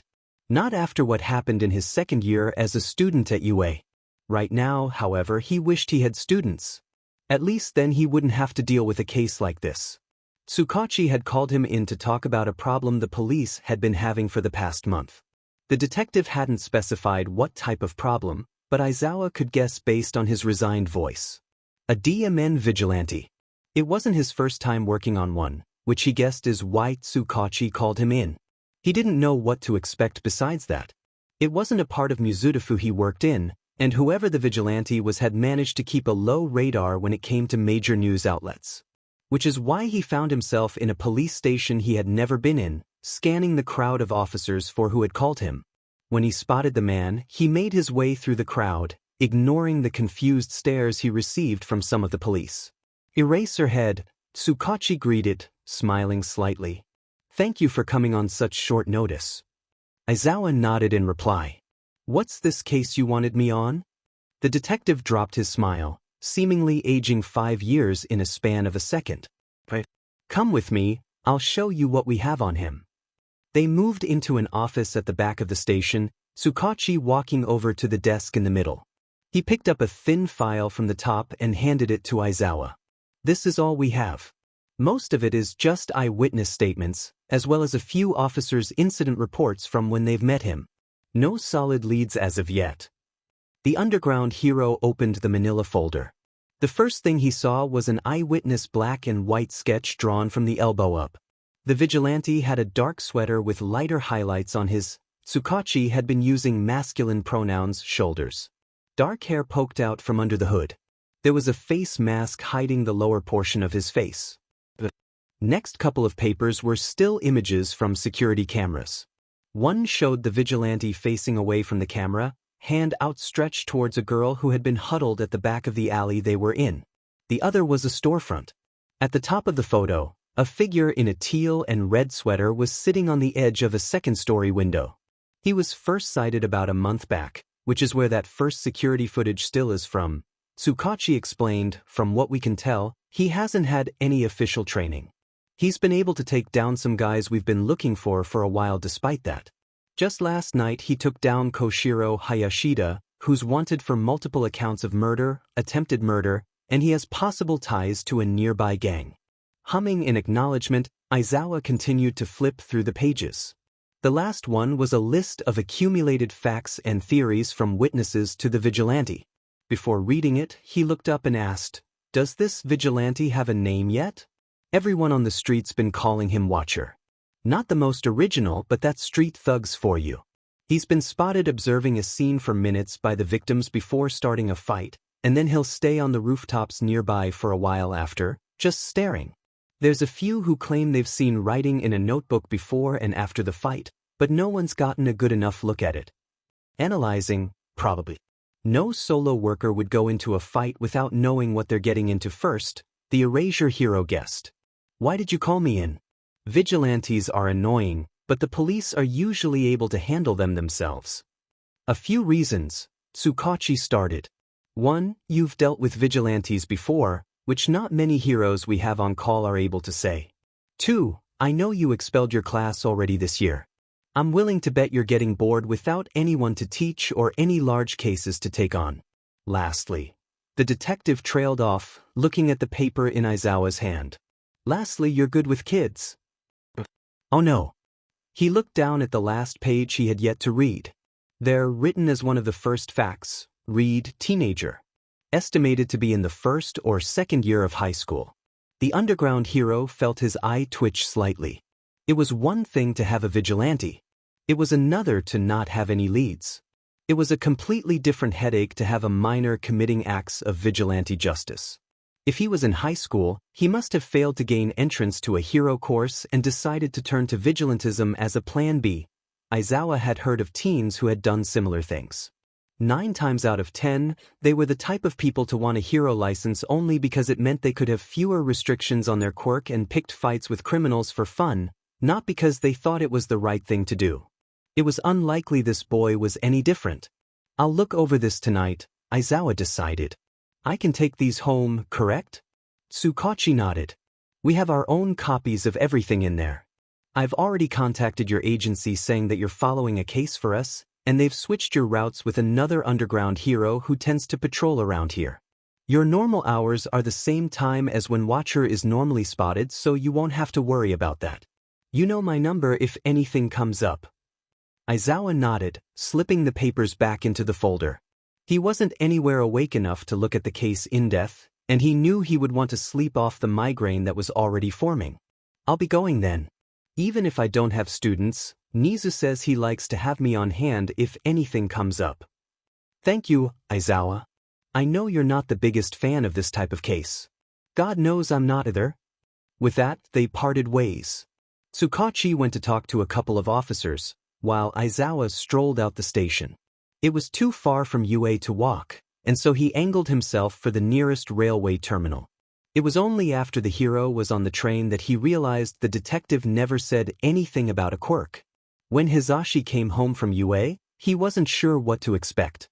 Shoyuta had left early in the school day to pick up files for a new case from a detective he had worked with before. When he had gotten back, he had been in such a foul mood that the loud blonde told him to go home and rest. The strangest part was that his husband listened. As in there was absolutely no fuss when Hizashi told him to take care of himself. That never happened. What he wasn't expecting was to open the door to find the black-haired man sitting at the table, glaring at the papers spread out before him so hard that the voice hero wondered if he was trying to activate his quirk. "Sho? What's wrong?" he asked. He kicked off his boots and started removing his directional speaker. "You look like you're about to expel a whole class again." Shoyuta looked up, eyes softening slightly when he did so. Just as quickly, however, he closed them and leaned back in his seat, groaning loudly. "It's the DMN case Tsukachi asked me to take up. A vigilante." Hizashi winced in sympathy. He hadn't had nearly as much interaction with vigilantes as Shoyuta had, but he knew how complicated the cases always were. Very few of them ever stayed vigilantes, either disappearing before the police could find out their identity or crossing the line into villainy. He walked over to where the other man was, one hand on the back of his husband's chair and the other on the table, and leaned over, eyes shifting across the papers. He shifted, picking one up and staring at the sketch drawn out. "They look young." The insomniac didn't say anything, just picked up another sheet and held it up for Hizashi to take. It was a photocopy of police notes, detailing eyewitness testimonies and points that multiple people noted. Name: Watcher, alias, civilian name unknown. Charges: vigilantism, active 1 month. Possible assault charges. Age: teenager. Estimated to be in the first or second year of high school. SEC: male, although is noted to have a higher voice, see age estimation. Height: below average, EST of about 154 centimeters. Physical description: dark hair, various witnesses suggest a blue or green tint, though nothing has been confirmed. Red eyes, white.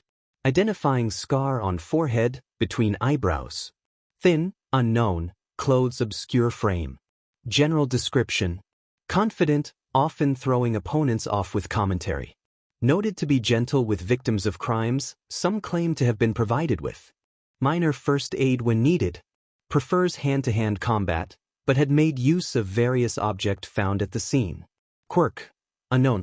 Possible quirks: slight enhancement, intelligence, minor foresight, teleportation, least likely, slight healing, enhanced pain tolerance. Note: this file is unfinished. It will be updated as more facts arise. They really don't know anything, do they? Hizashi muttered under his breath. It wasn't even the bare essentials. They didn't even have any solid knowledge of a quirk. That's what's annoying me so much, Shoyuta said. They have nothing but things that anyone could see. And they expect me to be able to catch him. On top of that, most teens who turn to vigilantism, however few of them there may be, are those who failed to be admitted to a hero course. Which means he's most likely either a spoiled brat with no potential and thinks he's higher than the law, or someone who's been hurt by hero society enough that he won't trust any hero that tries to go up to him. The voice hero paused, thinking. Do you think he might have a quirk seen as villainous? We both know how Hitoshi was treated back in foster care because of it, and some of the smaller hero schools refuse to admit people like that. Their newly adopted son, who was probably in his room doing homework, had had a bad experience in the system.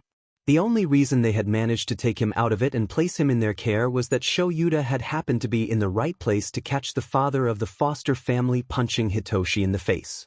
They had taken the boy in, understanding what it felt like to be judged for a quirk they couldn't change, Shoyuta for his own, villainous quirk and Hizashi for his poor control as a young child. Sighing, Shoyuta straightened in his chair. It crossed my mind, but I'm not sure that's the case. I don't know, it just doesn't feel right. Of course, there's also the possibility he has a mutation quirk he hides while patrolling. There's some people who discriminate against those with quirks they don't like the look of. They stayed in silence for a minute, both thinking of the mess that the next few weeks, possibly months, were going to be. That is until Hizashi clapped his hand loudly and shouted, "Well, I know what's going to happen now. You're going to take a break before you try to murder someone, most likely me. I'm going to get changed and grab Hitoshi, and then we'll all go down to that cat cafe you two like so much. I don't suppose I can stop you?" The blonde grinned widely. Nope. It wasn't until a week later that Eraserhead actually saw the infamous Vigilante. He had been on one of his new patrol routes when his eyes were drawn to a broken window of a small jewelry shop across the street. Noise from inside suggested an intruder. Dropping down to the street level, the underground hero silently crossed the street, pressed his back to the bricks of the building, and peered into the window next to him. 3 men, 2 holding guns and 1 breaking the glass cases, stood inside. One of the gun wielders was standing at the back alongside the person actively stealing, while the last stood near the front, not 5 feet away from Eraserhead. One has a mutation, I should go for him first. Seems like a constant strength enhancer. I shouldn't need to worry about the others too much.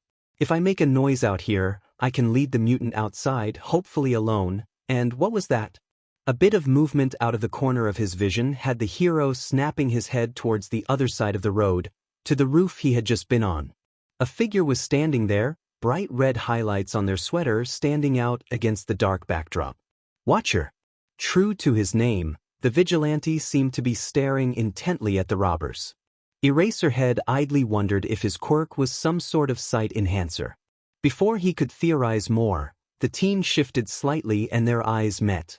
Watcher froze for a split second before running off. The hero cursed. The active robbery was important, but he had a chance to take down the vigilante quickly. One of the two cases was more likely to drag on than the other. After a moment's hesitation, the hero noiselessly took off in the direction the young teen went, pulling out his phone and calling Tsukachi. He knew the police could handle the crooks. As soon as the detective picked up, Eraserhead told him, "I'm in pursuit of Watcher. There's a robbery at a jewelry store on Shinko and Yum. Are there any officers nearby that can respond? I can send out an alert. There should be someone a few blocks away now. Be careful, Eraser. Watcher is tricky." The hero didn't wait before ended the call and speeding up. He was still on street level, but he could see Watcher on a rooftop ahead. Thinking quick, he shot out his capture scarf, wrapping it around a street light and boosting himself up. He repeated the motion and rolled onto the top of a building that the vigilante had just cleared. I see what they meant by enhancement quirk, Eraserhead thought. The brat was giving him a run for his money. With that, he picked himself up and sprinted after the vigilante. It started as a normal patrol. Watcher stopped a few muggings, helped a drunk group of university students back their apartment, and even stopped to pet a cat he had found wandering around. Nothing prepared him for how it was going to turn out. He had been heading home when he heard a noise. It wasn't anything loud, but enough for him to go slightly off course and check it out. There, in a jewelry shop, was 3 men. 2 were armed. The other one was taking the jewelry from destroyed glass cases. He had dealt with corner store robberies once or twice before, but those only ever had one perpetrator. As he assessed the situation from across the street, he caught movement right outside the store. There was a man outside that Watcher hadn't noticed before, despite having a clear view of the storefront. The man, clad in black and a white scarf around his neck, was a hero. One he recognized from his hero analysis research online. Eraserhead. The Eraserhead.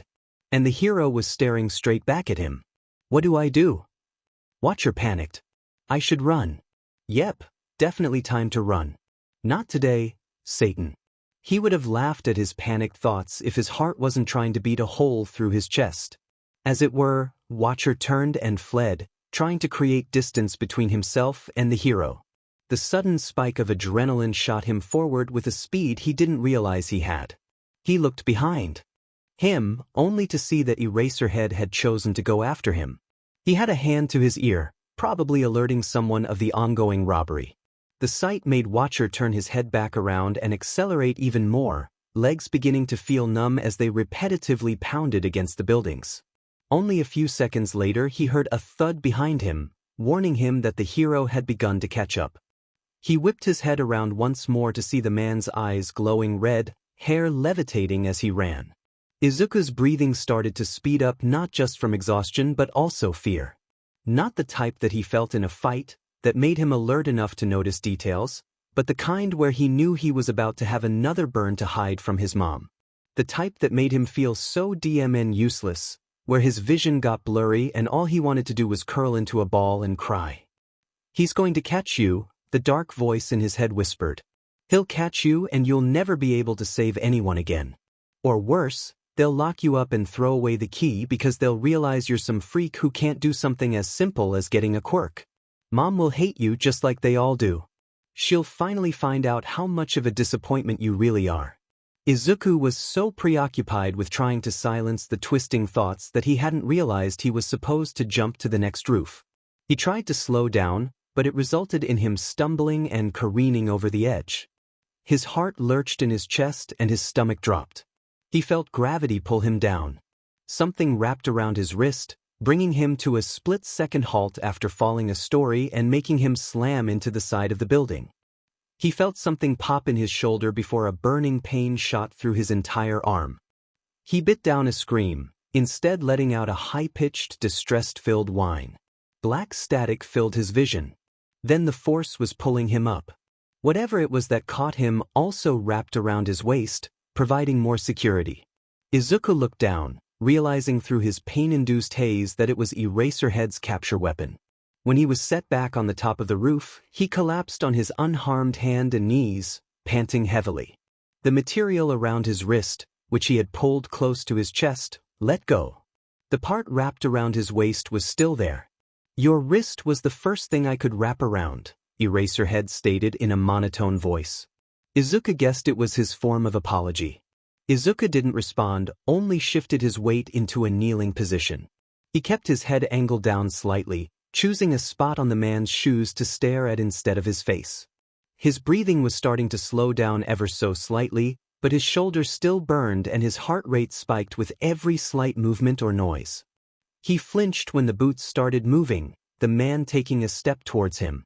They paused as if the man saw it and actually cared that Izuku was scared, despite him being both a vigilante and a quirkless nobody. The hero squatted down, forearms resting on his thighs. He whispered lowly, "Can I take a look at your arm? It's probably been dislocated." Izuku started trembling. He suddenly felt overheated. This was some sort of trap. Eraserhead still had his scarf around his waist, and he was looking for an opening to bring him in. "Think, idiot. You can panic later. What do you have on you?" "First aid kit, a pencil, your analysis book, zip ties, knife, Swiss Army knife. That's it. Nothing that can help, the knife won't cut through the cloth. What can I do? What can I do? What can I?" His breathing picked up again, and he started tugging at the capture scarf with his good hand.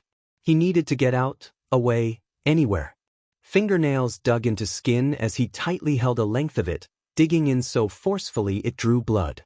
"Hey now, no need for that," Izuku heard distantly. They were words, he knew, but his muddled mind couldn't decipher what they meant. Instead, he started tugging harder, unintentionally pushing his nails deeper into his skin. The weapon loosened its hold, pulling away. Izuku scrambled to his feet, bolting in the first direction he saw, right into Eraserhead. The man, seemingly not expecting the mad dash toward him, fell to his but from where he had still been squatting. The team didn't fully perceive that fact, too busy picking up speed. He leaped to the next rooftop, and the next, before dropping into an alleyway. He continued zigzagging through the small spaces between buildings, trying to keep out of sight. The path wasn't a familiar one, and he had no idea where he was going, just that there was a destination. Until, that is, he reached a park. He didn't slow down until he reached the small tree cover. He grabbed a branch of one and climbed up, ignoring the throbbing shoulder sending jolts of heat and agony as he did so. With his back against the trunk and legs curled to his chest, he went limp. It was hidden. It was safe. He was safe. For an eternity, Izuku sat there, trying to get his body back under his control. Slowly, his breathing calmed, his heartbeat slowed, and the tears on his cheeks, when had he started crying, dried. When the white-hot terror left him, a frozen feeling seeped into his bones. He was tired, so tired, but he couldn't go to sleep, not in the park. His mother would wake up to find him gone, and then what would he do? Trembling with exhaustion, Izuku pushed himself off the tree and back to the ground. It was hard to keep upright, but he made his way out of the park, which he realized distantly was the one he used to play in as a kid. It was near his apartment. The greenette knew he shouldn't walk on the streets while in uniform, but he couldn't find it in himself to care. He felt numb. No one noticed him. Not when he passed through his neighborhood, not when he opened his window to slip in. It was hard to climb up with a hurt arm, but he managed. The boy flopped onto his bed, not bothering to put on pajamas. Instead, he wiggled under the covers, curling into the soft fabrics. His sleep was plagued with nightmares. Eraserhead thought he knew what would happen when he chased down Watcher. The teen would run for a bit, but in the end, decide to face him. Best case scenario, the hero would take him down and he and Tsukachi could sleep peacefully. Worst case, the vigilante would escape, either disappearing from the streets or coming back to be taken down another day. Neither of these things happened. He ran after Watcher, activating his quirk along the. The vigilante didn't slow down or stumble. He's not enhancing his speed or anything then. As soon as he got close enough, Eraserhead prepared his capture weapon to catch the teen. Waiting until Watcher jumped to the next building, he planned to grab him midair. However, the leap never came. Instead, the boy fell off the roof, unable to catch himself last minute. Eraserhead's heart leaped as he saw Watcher disappear off the edge, shooting out an end of his capture weapon to catch him mid-fall. As soon as he felt it wrap around something, he pulled it tight. A pain-infused noise came from the other end. The underground hero heard a slam right afterward. Sheet, did I catch him in time? He sent the other end out. Not being able to see over the edge left him guessing, but he tried to wrap it around Watcher's waist to provide more stability. Slowly he heaved the boy up. The vigilante fell to his knees and one hand, the other curled into his chest. Eraserhead realized that was how he had been caught. He quickly unwrapped the appendage. The boy was breathing heavily, probably from the shock of falling. It's probably dislocated. He stopped pretty quickly.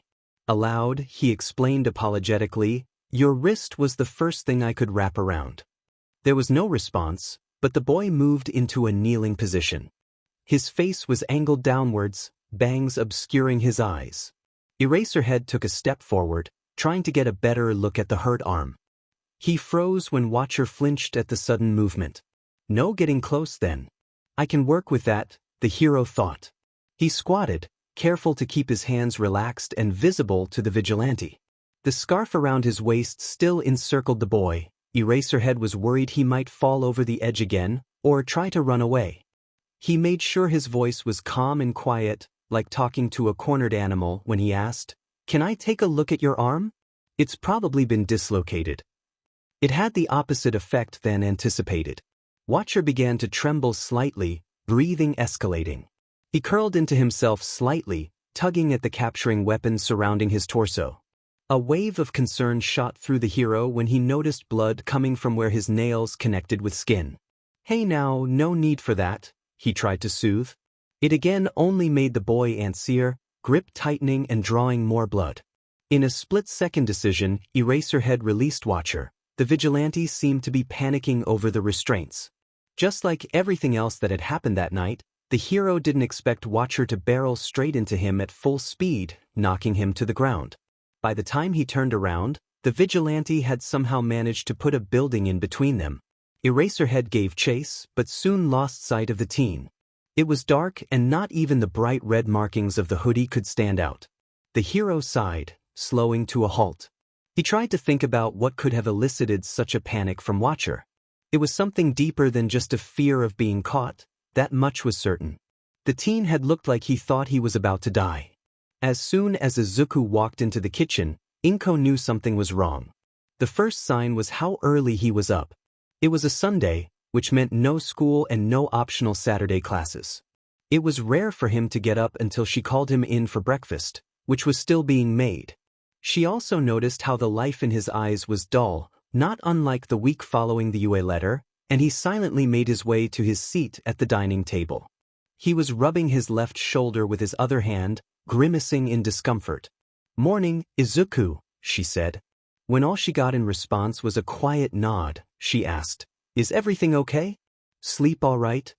He shook his head. "I had some weird dreams, and I think I messed up my shoulder yesterday," he responded quietly before adding, "It feels better now, but it's still annoying. I might put an ice pack after breakfast." Inko frowned. He seemed fine last night, but she also knew he was better at hiding things than she would like. "How did that happen?" Izuku froze almost imperceptibly. "Almost. I tripped on my way home from class. You know those steps in the park?" That was a lie. Inko didn't need to notice the hesitance to know that. Still, they've done the same song and dance for years, and she knew he would close off if she pushed. Instead, she said, "I have a friend who has a lot of those pre-Quirk-era movies you like on DVD. I was thinking of borrowing one and having a movie night. We haven't done that in a while." The boy finally perked up, albeit only slightly. That was all the confirmation Inko needed. "In that case, I'll text her and go out to get snacks this afternoon." By then, breakfast was ready. Inko dished the food up and placed 2 bowls, one of rice and one of miso soup, in front of her son before preparing her own. Izuku gulped down the food like he hadn't eaten in days, using his hurt arm sparingly, she noticed. After breakfast, Izuku returned to his room. When Inko knocked on his door to ask what snack he wanted for the movie, she was met with snoring from the other side. Normally, she would prefer that he kept a somewhat normal sleeping schedule, but he had looked like he needed it. Almost as soon as he woke up, not long after Inko had left, Izuku got to work on a plan that had been in his mind since he woke up.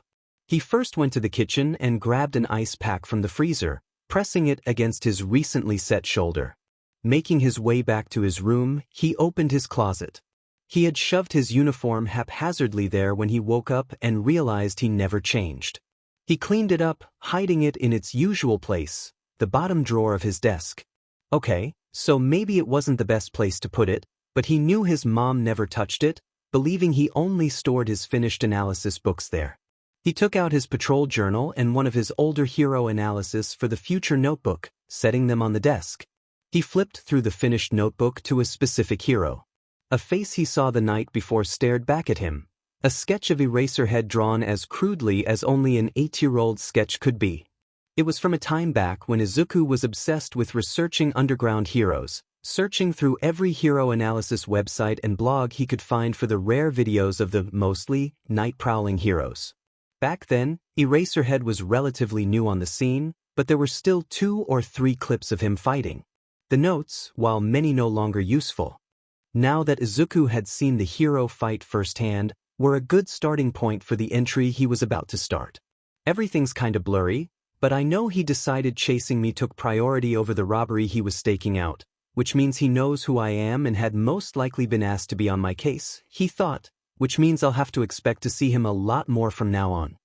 He started with filling half a page with a full-body sketch of the man, silently noticing the updates in his uniform. Not much had changed, but the goggles that he had now better obscured anyone trying to tell where he was looking, and he had gotten rid of the fingerless gloves he once wore. From there, he started the analysis of his quirk. I don't need to worry about it for obvious reasons, but being quirkless is rare nowadays, especially in Japan. I should fake being affected by erasure so they don't figure that out. The activation is incredibly noticeable, even without seeing his eyes, so as long as I pay attention I could slow down or look confused when I see his hair go up. Why does he even have long hair? Aesthetic? It would be much easier to take people by surprise if his hair didn't defy gravity every time he activated his quirk. He should know, Izuku, focus, you need to make a plan. From what I remember of the videos, I should look those up again. Erasure stops when he blinks, but he also can stare for much longer than average. He started mumbling as he wrote, not realizing he was speaking aloud. Maybe I should pretend to have a mental quirk or something. I can't remember last night very well, but I think he used it when I was running. He's most likely written out the possibility of me having a physical enhancer, so I won't be able to get away with that. I haven't seen a video of him fighting in years, but he'll definitely have gotten better. Even if he's been on the field for years, he's still in the age group where heroes are statistically most effective. I think at least. I don't know his real age since underground heroes tend to be under closer wraps than spotlight ones. No matter what, I need more information. We'll be on equal ground in terms of quirks, but he has a huge advantage when it comes to experience. I need to know his fighting style. Izuku turned to his laptop, quickly going to one of the more popular hero forums, Hero Talk. It was large, but it had a specific portion dedicated to underground hero sightings. For obvious reasons, they had fewer fans by a large margin, but those who did follow their exploits tended to be incredibly dedicated. After only an hour of searching, he hit the jackpot. It was a semi-close shot of Eraserhead fighting. Not only that, but the video went on for a full minute, not the average 10 to 20 seconds he usually found. He set the video on loop, muttering up a storm as he assessed the fighting style. There were hints of various fighting styles. Izuku didn't know any specific names, but he recognized multiple moves as ones other heroes had used, meaning they learned in a similar fashion, but the way they were incorporated was different to anything he had seen before. The hero used his capture weapon to execute moves that would have been impossible without it. Things such as holding a target in place to get a hit in, throwing them into the air, or, though it was much rarer, smashing them into the ground. Izuku felt shivers march quickly up his spine when he saw the last move. He asked himself, not for the first time and certainly not for the last, what he got himself into. Aizawa awoke to someone poking his forehead. He groaned, swatting the hand away and cracking his eyes open.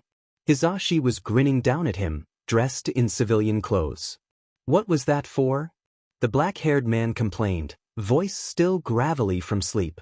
You didn't wake up for breakfast, and it's almost lunchtime. I figured I'd give you time to sleep in, but this is just excessive. He paused. Are you still in uniform? Shoyuta hummed an affirmative, burying deeper into the covers. He didn't notice the frown forming on his husband's face. What's up? I didn't hear you come in last night. Did you get in late? Hisashi asked. The underground hero merely hummed again. He didn't feel like talking much. His mind was still on the night before. Everything he did seemed to only make things worse. There was a spark of mistrust in Watcher's eyes that had grown each second. Aizawa could understand that spark. He was a hero, Watcher was a vigilante. There was only one correct course of action to take. What he couldn't understand was the terrified gleam. Nervousness? Worry? Unease? Sure, that was understandable. He was a kid who was being caught breaking the law, by a hero no less. But complete and absolute terror? That wasn't just some random reaction. He wondered if Watcher had thought he was a villain. It was unlikely. There was a gleam of recognition, which was something worth looking into. Few people knew who he was due to his status as an underground hero, but not ruled out entirely. There were a few instances where victims he helped had believed he was there to hurt them. Oh? Joe? Seriously, what's wrong? You never zone out like that. Aizawa sat up abruptly and swung his legs over the side of the bed, still wearing his boots, which he knows he's going to get chewed out for later, making Hisashi jump slightly. I met Watcher. The voice hero's eyes widened. Oh, I'm guessing you fought him, then. Did he get away or dash? I screwed up, Shoyuta told him, a lot. It's going to be a tougher case than I already thought. Hisashi sat next to him, resting a hand on his husband's leg comfortingly. I'm sure you didn't mess up as much as you think you did. Zashi, he had a panic attack. Everything I did just made it worse, and when I loosened my scarf since it seemed to be part of why he was panicking, he ran away, still mid-panic attack. Don't tell me that wasn't an absolute disaster, because I know it was. Okay, so maybe that was a disaster, Hisashi amended, but I'm sure you'll think of something. At least you've seen him now. Aizawa snorted sardonically. What's that English phrase? 1 step forward, 2 steps back? That applies to this perfectly. Before the blonde could respond, there was a knock on the door. They both looked up when Hitoshi popped his head in. I'm going to the park to work out, the teen said awkwardly. Figured I should let you know. Going to go now. That's my cue to get ready to go as well, Hisashi said, checking the time on his phone. I have an early afternoon shift. He shot Aizawa a worried look. Will you be okay? I'll be fine. I need to go down to the station and update Tsukachi on the case anyway. You go. He was dreading it, but it needed to be done. The detective had to be made aware of changes in the case, especially ones as concerning as that. When Aizawa rang Tsukachi, the detective had called him in to explain face-to-face. Sending a quick text to his husband and son, the hero hurried over to the station, impatient to catch Tsukachi up to speed. That was how he ended up sitting in the same office as a week ago. That was only a week ago? He thought. The detective needed to dig up the police department's copies of the Watcher files to update them, and so Aizawa waited. You said you saw him last night? Tsukachi asked, closing the door behind him and getting right down to business. Aizawa nodded. Yes. Due to certain events that went down, I think this is going to be harder than we thought. The detective raised an eyebrow. I don't like the sound of that. I'll start with the basic facts and then explain. It would take too long to do it any other way, Aizawa started. The physical description seemed more or less correct. He seemed slightly taller than the estimate, though that could be chalked up to the fact he's a growing teen. His general description. I have reason to believe his confident and chatty persona is a mask for his nervousness, but I'll get to that later. Most of the theories about his quirk are unlikely. He didn't react to it being turned off while I chased him, so he wasn't using it at that time. He also didn't teleport or heal himself while he was out of sight, or erasure wasn't active, unless he has a slow-acting quirk. On top of that, he didn't act like he had any foresight before I shut it off. Right now, the most likely ones that were theorized on file were pain tolerance or intelligence. It would be hard to tell if the latter was true with what I was given, especially if it's like, say, Nizu's and classifies as a mutant quirk. The pain tolerance theory is also possible, although it doesn't seem to be complete invulnerability if true. A new plausibility would be a sight enhancer, though the evidence is weak and circumstantial. It's possible his eyes are just used to the dark and his supposed analysis skills did the rest of the work. Tsukachi nodded, taking note of the observations. He paused at something, looking up at Aizawa with narrowed eyes. A mask? Not complete pain invulnerability? Eraserhead, what happened last night? The underground hero let out a sigh, massaging the bridge of his nose to hold back yet another headache. Slowly, he began to recount his experience with Watcher. As he went on, Tsukachi's eyebrows raised more and more, disappearing behind his hairline. His pen, which had been scratching out notes, stopped altogether by the time Aizawa reached the end and Watcher ran off.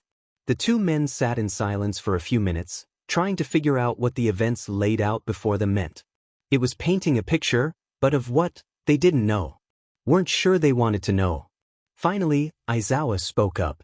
I should put off trying to bring him in. It wouldn't do anything except make Watcher less trusting and less likely to work with us when something, whether that be us catching him getting wrapped up in something big, or some other unforeseeable circumstances, happens. Plus, there's something more at play here than just a kid playing hero. It might do more harm than good to bring him in without full understanding of his reasoning. He's obviously nervous around underground heroes, if not heroes in general, as it is. Not that I can blame him. What do you propose instead? We can't just ignore him. He's putting himself and others in danger. What I'm saying is that we, or just me, since I have looser regulations as a hero, should try to gain his trust. Letting him go when I see him, helping him fight if I run into him. Get him to tell us, on his own accord, why he's doing this. Like I said, this is beginning to look like there's a bigger picture. Forcing it out of him without that knowledge would be illogical. Tsukachi leaned back in his seat, fiddling with the pen in hand. That could take a while, although I suppose it could take longer to catch him by force. It wouldn't hurt to try, though. You've had more face-to-face interactions with vigilantes in the past, and I trust your judgment. Aizawa nodded, standing up to leave. I'll keep updating you as something happens. I understand you'll do the same? Yes, though I doubt we'll find out much. You've managed to shorten our list of quirks with just one interaction. That list took a month to make. With that, the man made his way to the door. Just as he opened it, the detective spoke up one more time. Eraserhead. The hero paused, looking over his shoulder. I hope you know what you're getting into. Aizawa nodded, turning his head and continuing his path out. He hoped so too. Izuku woke up feeling more rested than he had in a while. He supposed it was due to the fact he took a night off of patrol, letting his shoulder rest and watching a movie with his mom. It was Monday, and Monday meant another week of school. It was never something he looked forward to. Sure, he liked learning, but the cons vastly outweighed the singular pro. The other students were horrible, and the teachers weren't much better. They never hurt him physically like the kids, but they always looked the other way and ignored him. Still, he wasn't about to skip, so he made his way to the building like he had done so for years. He was feeling good, all things considered. Sure, his shoulder really hurt. Sure, he had a panic attack in front of Eraserhead, one of the best underground heroes of all time, in Izuku's opinion at least. Sure, he was about to walk into the lion's den he hated so much, but there were upsides. Entrance exams were getting closer each day. He was still helping people at night. His mom had seemed happier now that he was happier, and, ignoring the part where he had a panic attack, he got to meet a hero. While he was always watching villain attacks, he rarely got a chance to meet heroes face to face. The only other time in recent memory was with Al. With him, don't think about it, don't think about it. So, yeah, it was going pretty good. Until he walked into the classroom. He was immediately set on edge by the pairs of eyes on him. It was early, so only 5 of his peers were there, but their collective gaze burned a hole through Izuku, making him want to shrivel up. Why are they staring? Did I forget to take my contact out? No, Deku, you didn't even patrol last night. So what is it? He got his answer when he reached his desk. A porcelain vase stood there. 9 white flowers were inside, their pure color contrasting so much with the message behind them. Izuku felt his heart drop as he saw them. It wasn't the first time this had happened. It was rare, yes, but not unheard of. He could remember 2 other times and doubted he'd forgotten any more. Someone had placed them there to tell him so blatantly what they always whispered behind his back. "We don't want you." A snort roused him from his spiraling thoughts, and he looked up towards the sound. A group of 2 girls and a boy were giggling quietly, staring directly at him. They didn't try to hide who put them there. They knew no ramifications would come their way. Not from attacking the quirkless kid. Trying hopelessly to blink away the tears beginning to form, Izuku put his bag on his seat and picked up the vase. He carried it with shaking hands to the trash can at the front of the class.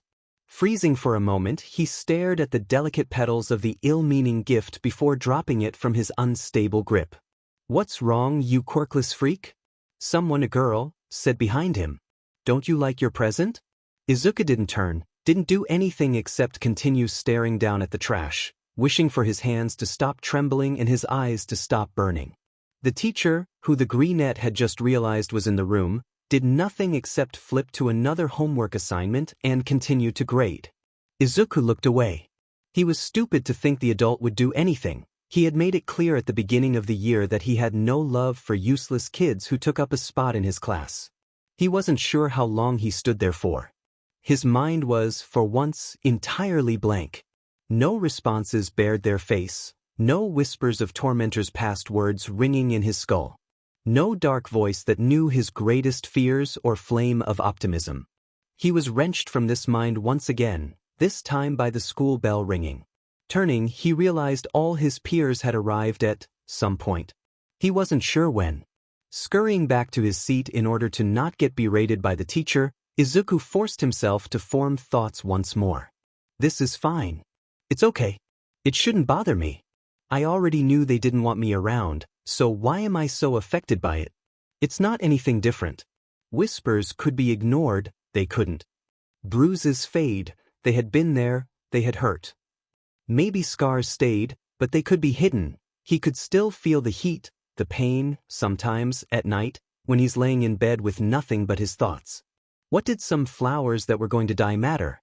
They mattered a lot? Izuku was fine. Sure, no one might actually like him, and maybe he stares up at the ceiling at night wondering if anything would really change that much if he had never been born. Maybe there were times he looked at his journals and felt hollow because it was, all along, some childish fantasy. But that was okay. He was okay. Really. Shinso sighed, leaning forward in his chair to rest his forehead on the table in front of him. His English homework was sprawled haphazardly across the piece of furniture. He had stopped by a small bakery before going home, having decided to get a snack after school. It had been a long day. Any school day felt long when his peers were wary of his quirk. The bullying had gotten better since moving schools after being fostered and quickly adopted, but the stares and whispers never seemed to stop. He was used to those. They weren't good, but they were better. But this day was unusually long. Each student had needed to meet with the school's quirk counselor for their yearly check-in. He never fully understood the point of them. Why not just go when you're having trouble, or your quirk got stronger? It was, as his dad would say, illogical. He was just glad that they stopped being mandatory in high school.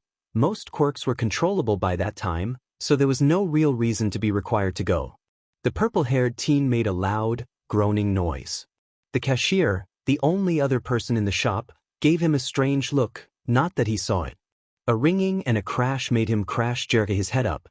Leaning against the door was a green-haired kid around his age, wide-eyed and panting like he had just run a marathon. His back was up against the door while his arms wrapped protectively around a yellow backpack. Catching the teen's eyes, Shinso raised an eyebrow. The teen blushed in embarrassment and mumbled out an apology, straightening and unceremoniously dropping into the closest chair, which just so happened to be just across from Shinso. The insomniac pointedly ignored the action, deciding to instead work on the homework due the next day.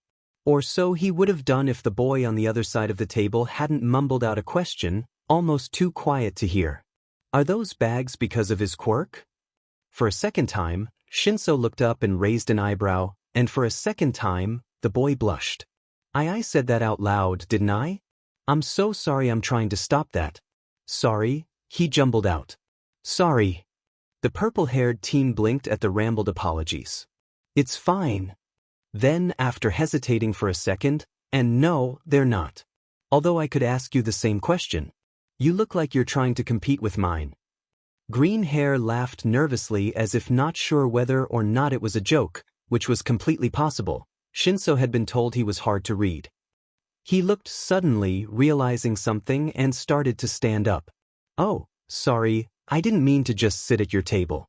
I, was kinda thinking of something else. I'll move. Sorry. This guy apologizes a lot, doesn't he? Aloud, Shinso said, It's fine. You're not taking up a lot of space. It's not as if I'm actually paying attention to all this stuff. The greenette nodded slightly and sat back down, still looking embarrassed. My name is Izuku Midoriya, by the way. Hitoshi Shinso. So is there a reason you ran in here, or do you just like muffins that much? The greenette, Midoriya, looked down. He mumbled, There were some kids from my school.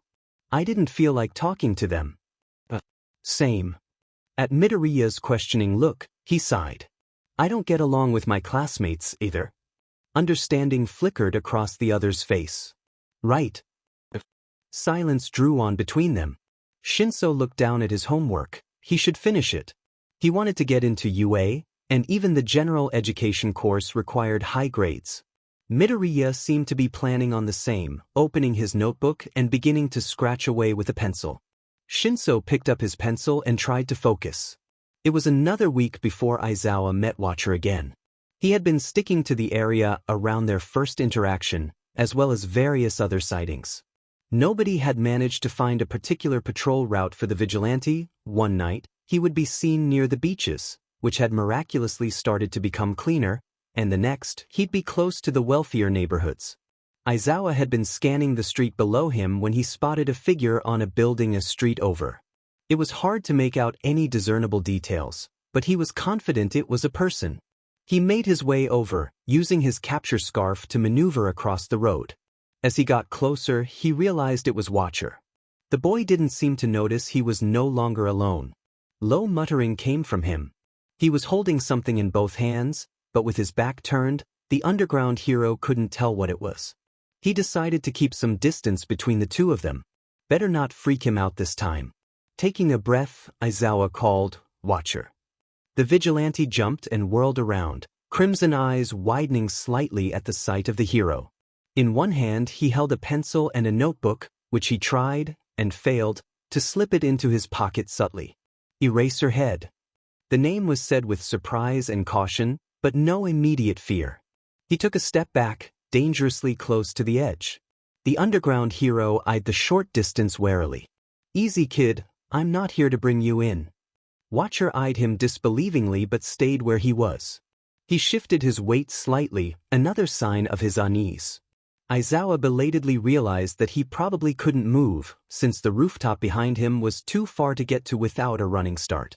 They stared at each other for only a few seconds before Watcher broke eye contact in favor of focusing on Aizawa's moving hand. Aizawa took 2 small, plastic bags from his pocket, letting the Vigilante see what it was before tossing one over. Watcher caught it easily, fixing the man with a suspicious gaze. Jelly packet, Aizawa explained at the unspoken question. Slowly, making sure the team could tell what he was doing, he moved closer to the edge, sitting with one leg hanging off the side and the other bent to rest his forearm on. He opened his own packet. I'm guessing you won't have it here, but it's important to have something to eat if you're going to be exercising for hours. These are just easy to carry around. Watcher hadn't made a noise outside of calling the hero's name.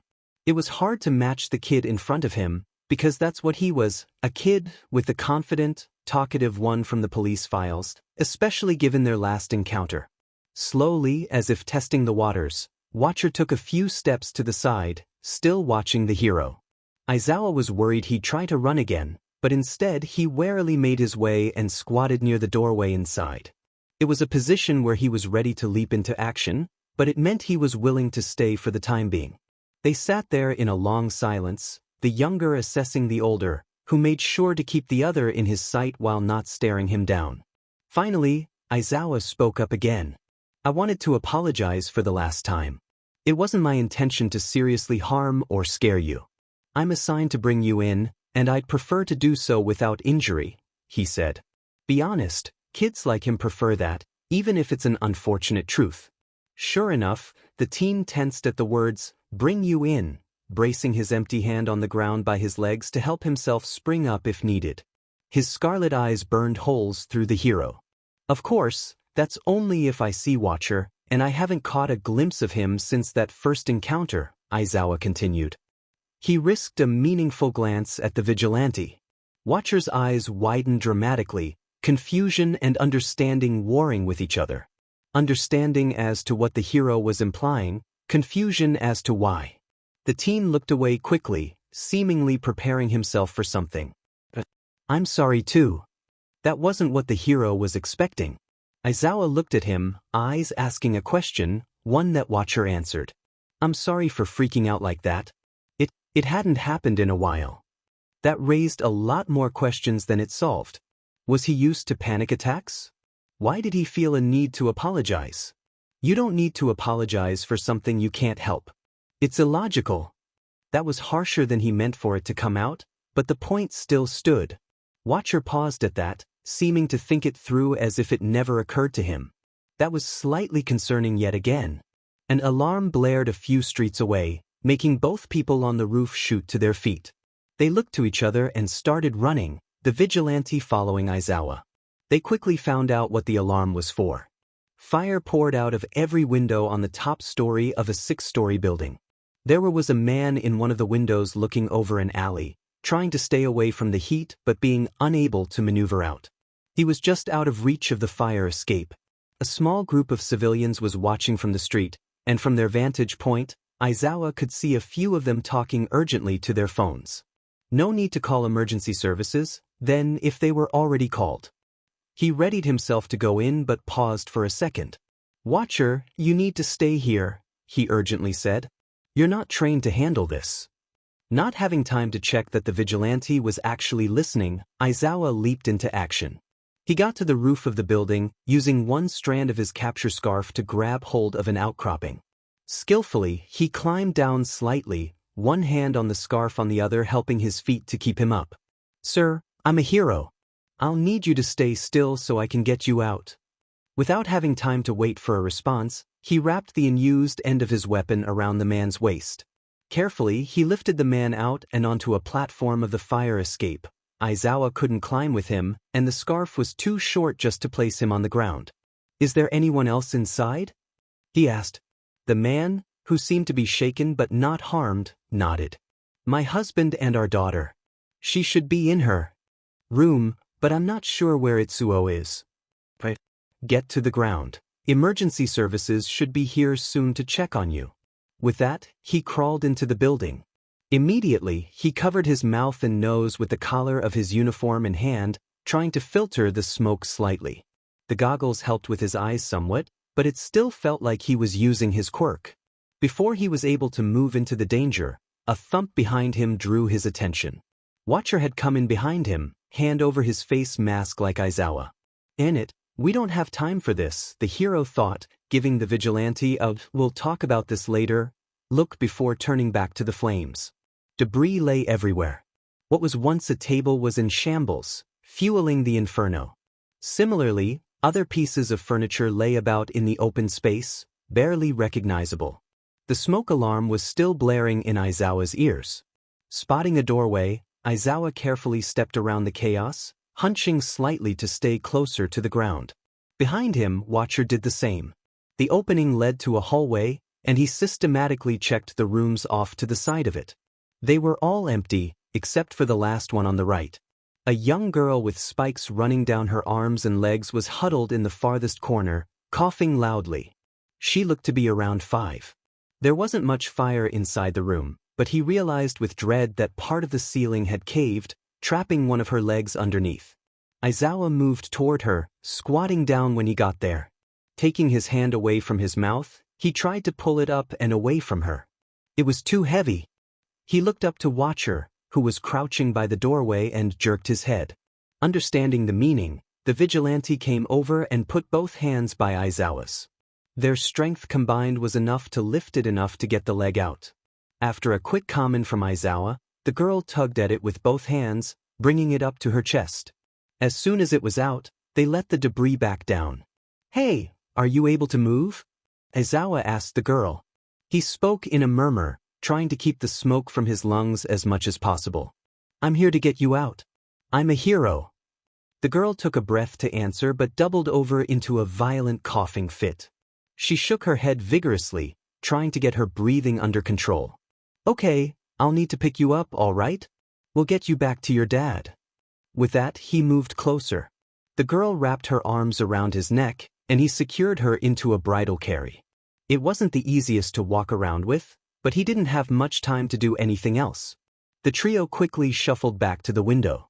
They were almost there when the girl said, "Dubby, Dad was in the kitchen. Did you get him?" More coughs accompanied the words. Aizawa grit his teeth. He needed to get her out now. "I'll take her, you get her other dad." He looked to Watcher, who had spoken. The boy's arms were out. In a split-second decision, Aizawa handed the girl carefully over and went back in. He needed to trust the Vigilante knew what he was doing. Aizawa found the man quickly. Together, with the man hunkered over beside the hero, they too made their exit. The ambulances and fire trucks had arrived. After confirming there were no more civilians inside, he sought out Watcher. He found him with the girl and the first man outside an open ambulance. The girl was crying, rubbing at the tear tracks on her cheeks. The Vigilante was squatting in front of her. "Hey," the boy said soothingly. "Can you look at me?" After receiving a shake of her head, he smiled lightly and continued. "That's okay. I'm not the biggest fan at eye contact, either. You know, you were really brave." But I was scared," she babbled, voice hoarse from crying and smoke. "And I just did what you and the hero said to do." Sometimes, trusting someone enough to do what they ask takes a lot more bravery than trying to do it alone, the boy replied lightly.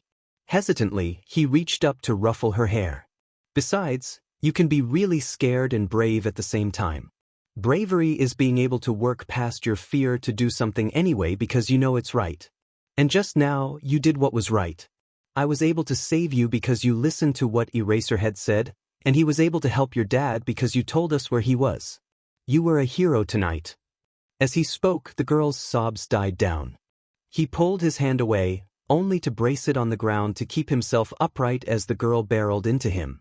She threw her arms around him. "Thank you," she whispered.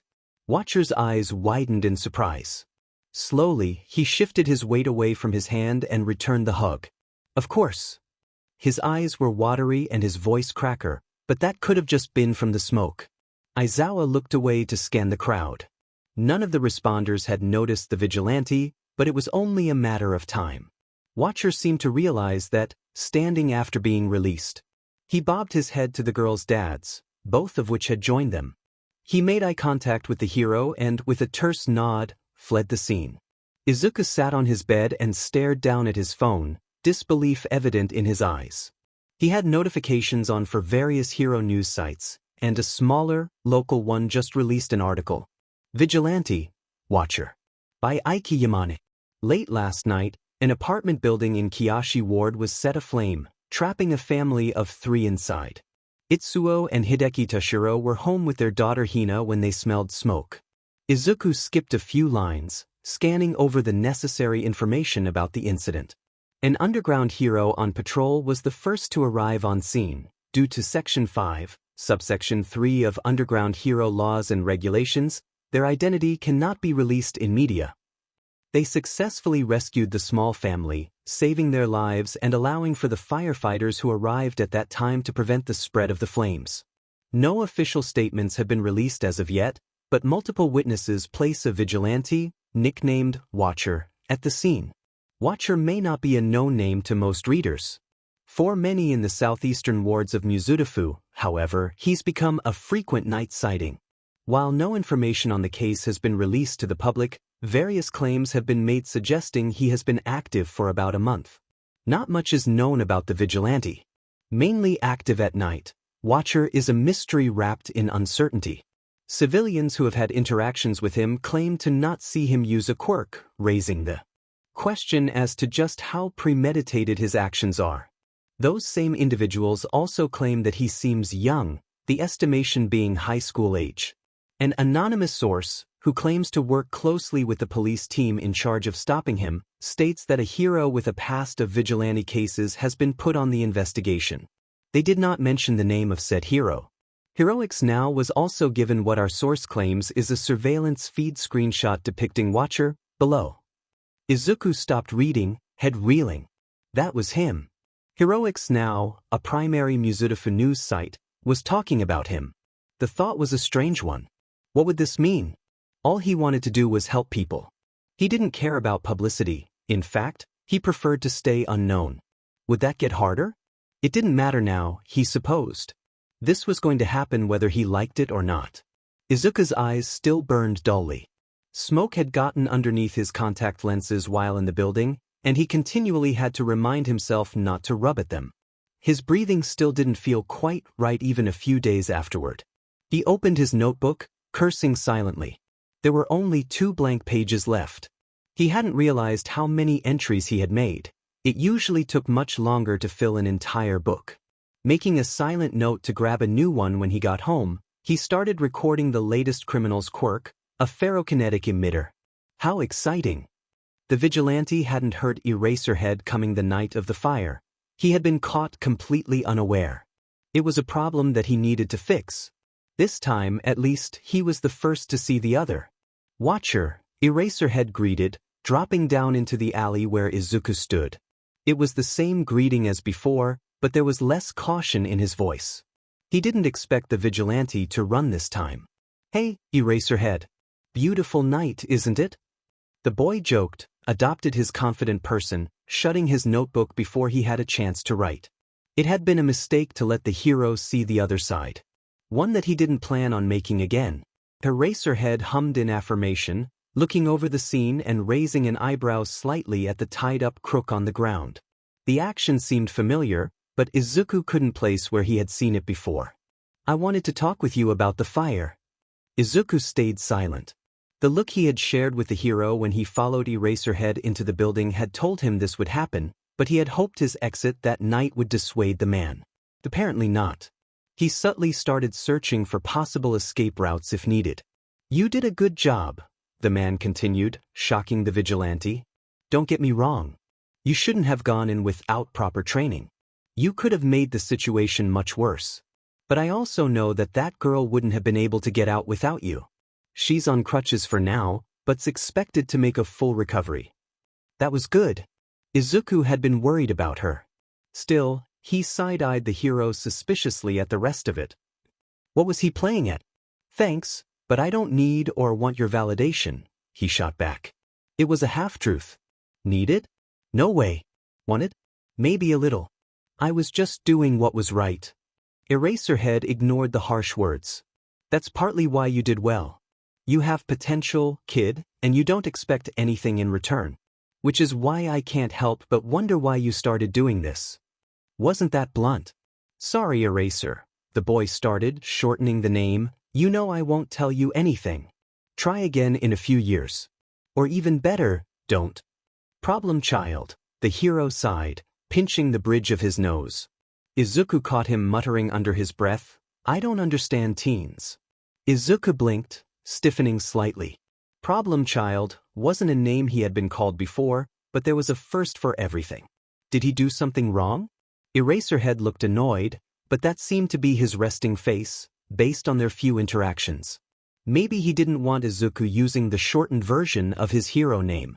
There was also the facts the hero knew he was a teen. He wasn't trying too hard to hide the truth, but it was still worrying. Adults were never polite to him after finding out about his quirklessness, and he had assumed the reasons Eraserhead was civil were that he knew neither age nor quirk. He cleared his throat quietly, pushing the troubled thoughts away. Talk now, overthink later. Well, since you're here, care to call the police? I can't exactly call them, he said, patting his pockets for emphasis. No need, they already know. A civilian called it in from their apartment. Eraserhead nodded his head to the notebook. What were you writing? And nothing. Izuku quickly responded, voice squeaking slightly. He held the notebook closer to his chest. It was a creepy hobby, he knew. All his peers said so. Why do you want to know? The hero held his hands up consolingly. I was just curious. It's a big mystery that some people want to know. Izuku hadn't known that. How many people had seen him muttering to himself on rooftops or in alleys? It was just a hobby. He never used the information afterward, seeing as he never saw anyone a second time. The only outlier to that was his entry on Eraserhead, and there was no way he would let the hero see that. An uncomfortable silence stretched between them, with Izuku staring the hero down suspiciously. He couldn't get a read on the guy. First, Eraserhead's actively trying to catch him, then he's giving him a jelly packet, which was actually pretty good when Izuku worked up the nerve to try it, and now he's dropping in for the sake of dropping in? And that's not mentioning how Izuku can't seem to guess what he's thinking. It was giving the teen a headache trying to understand. Well, I should, go, the teen said awkwardly. He was never good at keeping conversations going. Besides, he had promised himself he would go head back home after finishing the last fight. It's a school night, isn't it? Eraserhead said, sounding more like he was reminding himself rather than asking a question. You shouldn't be out so late. Izuku couldn't help but snort at that. You're looking the other way for vigilantism, but you draw the line at staying up? The hero just sighed, something he seemed to do a lot. Just leave if you need to, problem child. Izuku cursed under his breath as he ran on the rooftops. It was freezing. He had been watcher for almost 8 months if he was counting correctly. During that time, the seasons had changed twice. It was the middle of February, and the cold winter air hadn't yet let up for spring. He had started layering his uniform more during the winter, but it was hard without restricting his movement. How do heroes do it? He thought idly. Along with the extra layers, the outfit had been minorly updated. He had retired his red shoes from school use and kept them solely for vigilante purposes. Because of that, he added metal plating to the toes to pack more of a punch. He also created shin guards like soccer players wear. With a bit more than a week to go until the entrance exams and juggling 2 lives, his mind was trying to keep up with everything and his thoughts had become more sporadic. Teachers were pushing their students harder than ever, hoping to get some into high-profile high schools. Bakugo and his group had been more aggravated than normal, but Izuku had managed to get away with minimal damage. The streets were busy. Izuku had been getting home an hour or more later than he used to. There were a few nights where he had gotten home just as his alarm rang. Apparently, a lot of people had things to do at 3 in the morning. He needed to buy notebooks in bulk to keep up with how fast he wrote through them. Since their encounter after the fire, he and Eraserhead had run into each other multiple times. Izuku entered each meeting with nerves. It was too suspicious to him. He had seemed so set in catching Watcher at first. Why change views so quickly? Regardless of his caution, Izuku found the attention nice in a way. It was strange to have an adult that wasn't his mom looking out for him. He had come to look forward to seeing the hero, even if it was a just nod in recognition here, or dealing with a problem together there. It was a lot.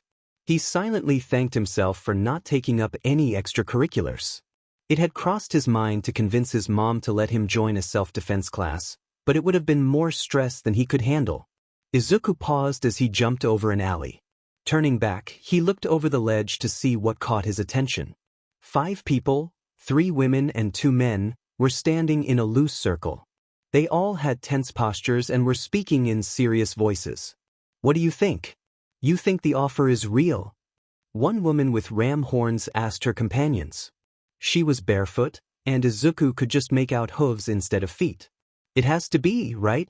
Jiren's always careful with offering gigs. He knows how to check authenticity, one of the men replied. Yeah, but it seems so bizarre. I mean, do these guys truly expect to defeat All Might of all people? They don't even have a set date or time, just be on standby. Sounds pretty fishy to me. That sparked Izuku's interest.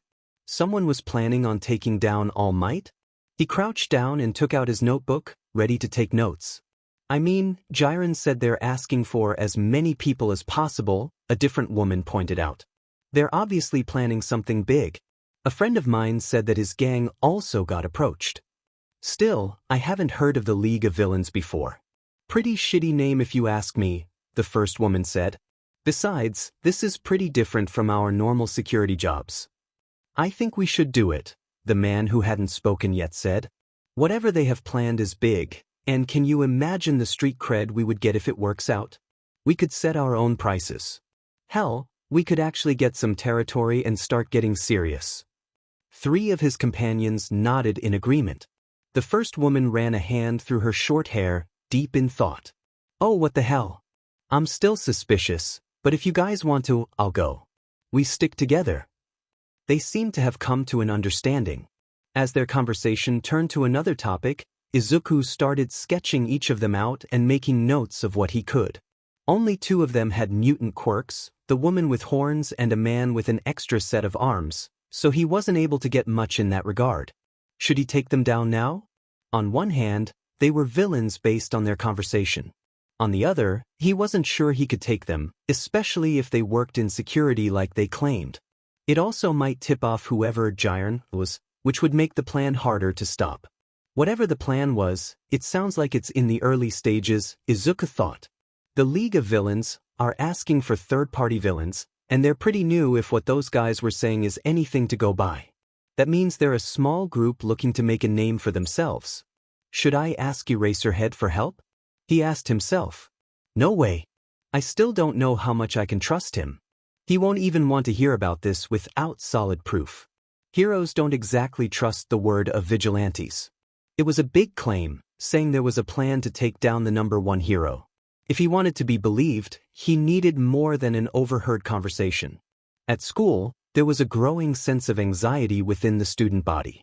Entrance exam season was about to start, and in another month, their last year of junior high would be over. Izuku kept his head down most of the time, making sure not to get on anyone's nerves. He knew from experience that the higher the energy, whether it be from nerves or excitement or anger, the more likely it was for him to come home with more injuries to nurse. He had a month-long streak of not having any burn marks, and he didn't want to stop that record. Which is why he got nervous when Bakugo cornered him behind the building after school. The blonde must have followed him after class let out because as soon as he turned the corner, Izuku was slammed against the wall. He didn't fall, but Bakugo still managed to loom over him, one hand crackling furiously with explosions. I hope you're not still planning on going to UA. They haven't dropped that rule, quirkless freaks like you aren't welcome, the bully snarled. I'm not trying out for the hero course, Izuku mumbled, hanging his head to hide the tears building up in his eyes. So you finally realized you couldn't be a hero? Bakugo remarked snidely. I'm amazed it took you so long. I knew you were an idiot, but I didn't know you were that much of one. I bet they didn't even accept your registration forms. The greenette stayed silent. His hands curled into fists, grasping onto the sides of his pants. The bully noticed that and let out a harsh bark of laughter. They did, didn't they? See, Deku, you really are worthless. Shut up, Izuku mumbled under his breath. Bakugo grabbed him by the collar of his shirt, slamming the shorter boy into the wall behind him and lifting him a few inches of the ground. The F, did you just say to me, Deku?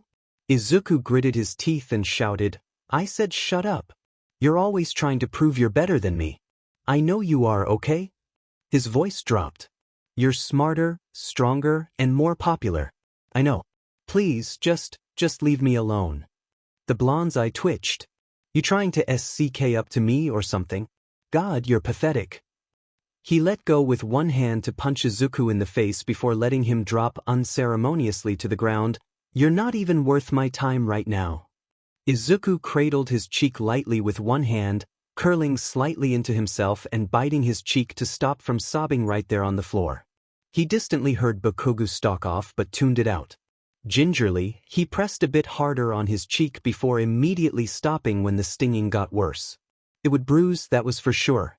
Tsukachi tapped his fingers on the table, scanning the street outside for the man he was waiting for. The cafe wasn't too busy, it was coming to the end of most people's lunch break. Meanwhile, the detective had just gotten on his after staying later than he meant to in order to file reports. The tan trench coat he normally wore, along with his hat, had been draped across the back of his chair, his gloves stuffed into a pocket. He was just in dress pants and his button-up shirt with the sleeves rolled up. Despite the chill outside, the cafe was quite warm. He leaned back, relaxing into the chair. He took a sip of his coffee before placing it alongside his now empty plate. Along with the watcher case, he had been put on a few more minor investigations that had been more stressful than anticipated. He understood that he had work to do but sometimes wondered if there was anyone else who could take them. His higher-ups didn't seem to realize how stressful a vigilante could be, even if they had never met. A ringing brought his attention back to the cafe, focusing on the man that had just walked through the front door. Tsukachi raised his hands slightly to catch his attention. The detective rose from his seat as the other came closer, offering a handshake.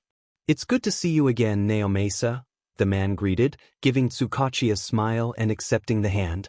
"I'm sorry I haven't been able to meet up until now." "It's no trouble, I'm sure you've been working yourself to the bone to get ready for you. Why don't you sit?" The detective waved a hand to the chair opposite him, sliding into his own. "How have you been, Toshinori?" "Good, Toshinori," Yagi said. The blond man was still wearing the large clothes he wore in his muscled form, making it hard to make out his skeletal figure. At the pointed look from Tsukachi, he coughed and sheepishly amended, "Well, about as well as you can expect. How about you? I haven't seen you since the last time I was in the area." "I'm doing fine." "That's good to hear." They continued chatting. Tsukachi sipped his beverage as his old friend told him of what he had done since they had last seen each other face to face. It never ceased to amaze him how much work the number one hero could saddle himself with even now when he had 3 short hours in his hero form. "Nizu has been having me come to the faculty meetings recently, along with sitting in on some of the heroics classes for the first years. It's been relatively normal, except there's no class 1A and he refuses to tell me why. He just laughs whenever I bring it up and at this point, I'm too afraid to ask anymore." Tsukachi laughed slightly, knowing exactly why there was no class. Yagi looked at him suspiciously but didn't say anything about it. Instead he asked, I'm afraid I've been talking your ear off. How about you, Naomasa? What have you been up to?" The detective set his cup down on the table, resting his hands around out. Same old, same old. Nothing nearly as interesting as you seem to have it. Although, I did get put on the newest vigilante case. It's not as bad as it could be, but it's been a hassle trying to track down all the witnesses." Yagi nodded in sympathy before saying, "I vaguely remember an article about a fire a few months ago that mentioned a new vigilante. I wrote it off as rumors, you know how the media is about this sort of thing, but I guess it had some base. Watcher was his name." "Yeah, that's him.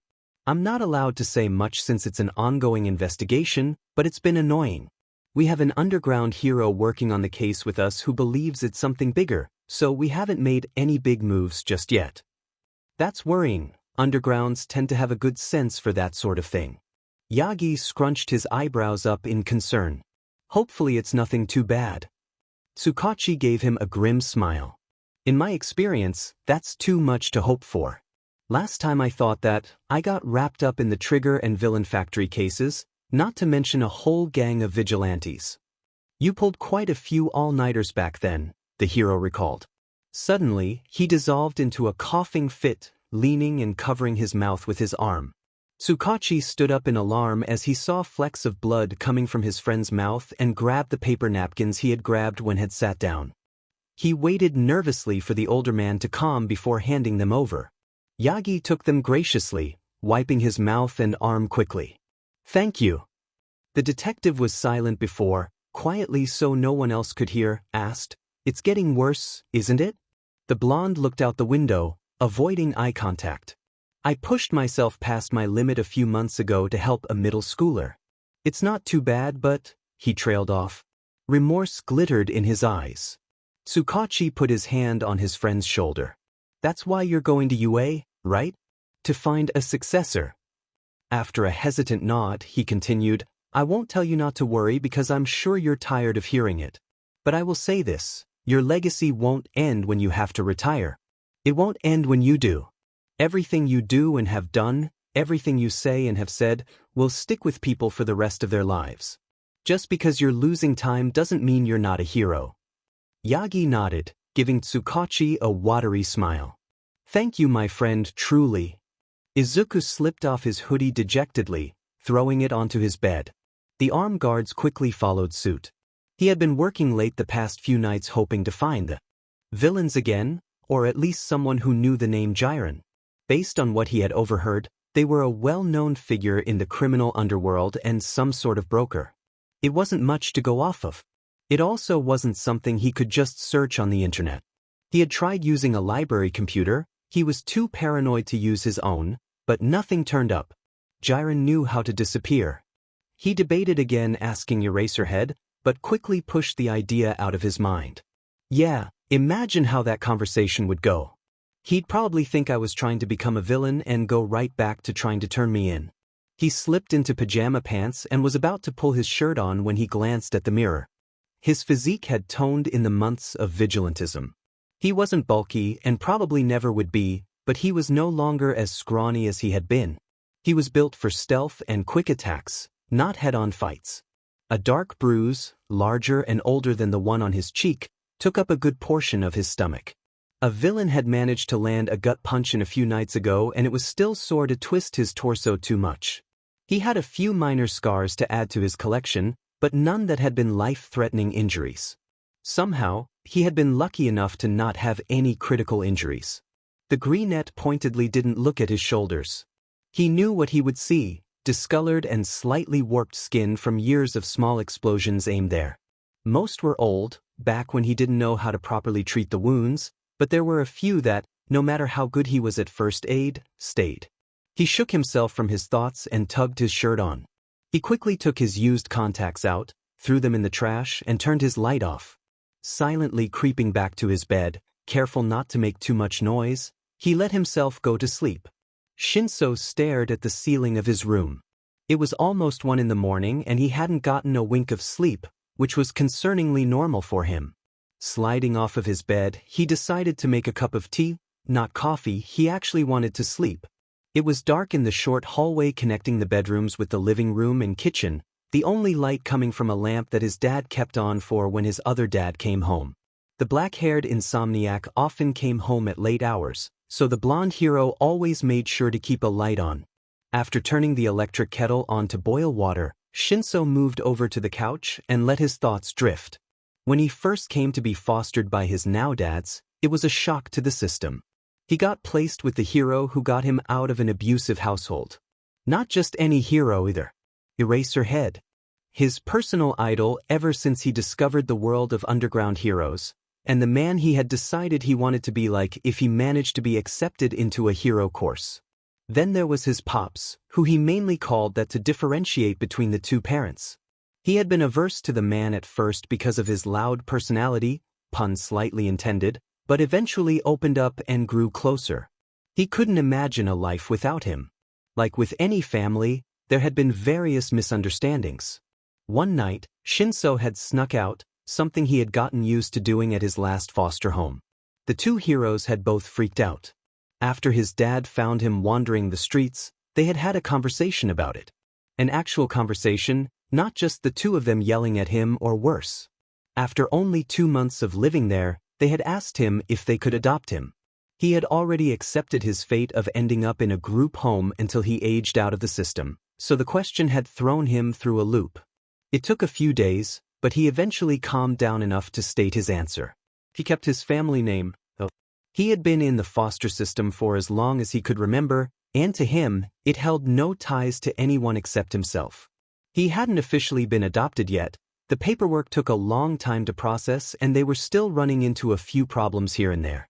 But it was slowly happening and Shinso had begun calling them dad and pops respectively soon after.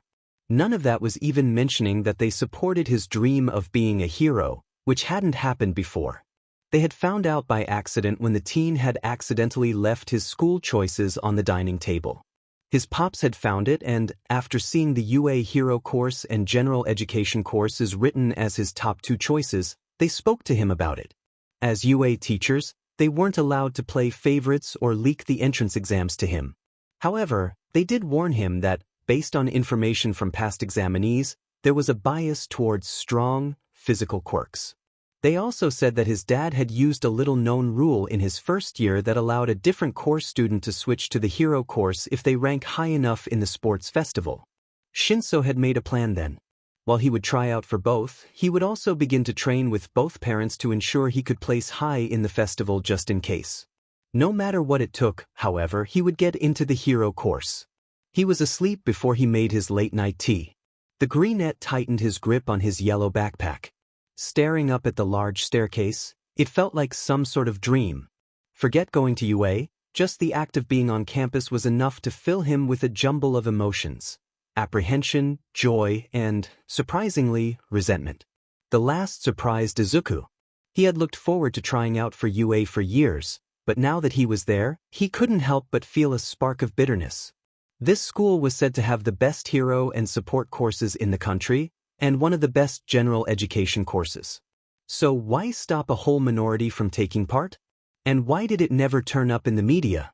He forced himself to move forward. Kids in various uniforms were milling about outside, as there were still a few minutes until they would be allowed in. Finding an unoccupied space on the steps, he sat down and slid his backpack off to make sure he had everything. Pencils, check. Eraser, check. Calculator, check. Admissions papers, check. The last item had been sent out to those trying out for any courses. They were checked at the door to make sure no one was trying to steal someone else's spot. Supposedly, it was a common occurrence. Attention list, examinees. A loud voice came from the loudspeakers set up across the campus. The excited tone sounded familiar, but Izuku couldn't place it.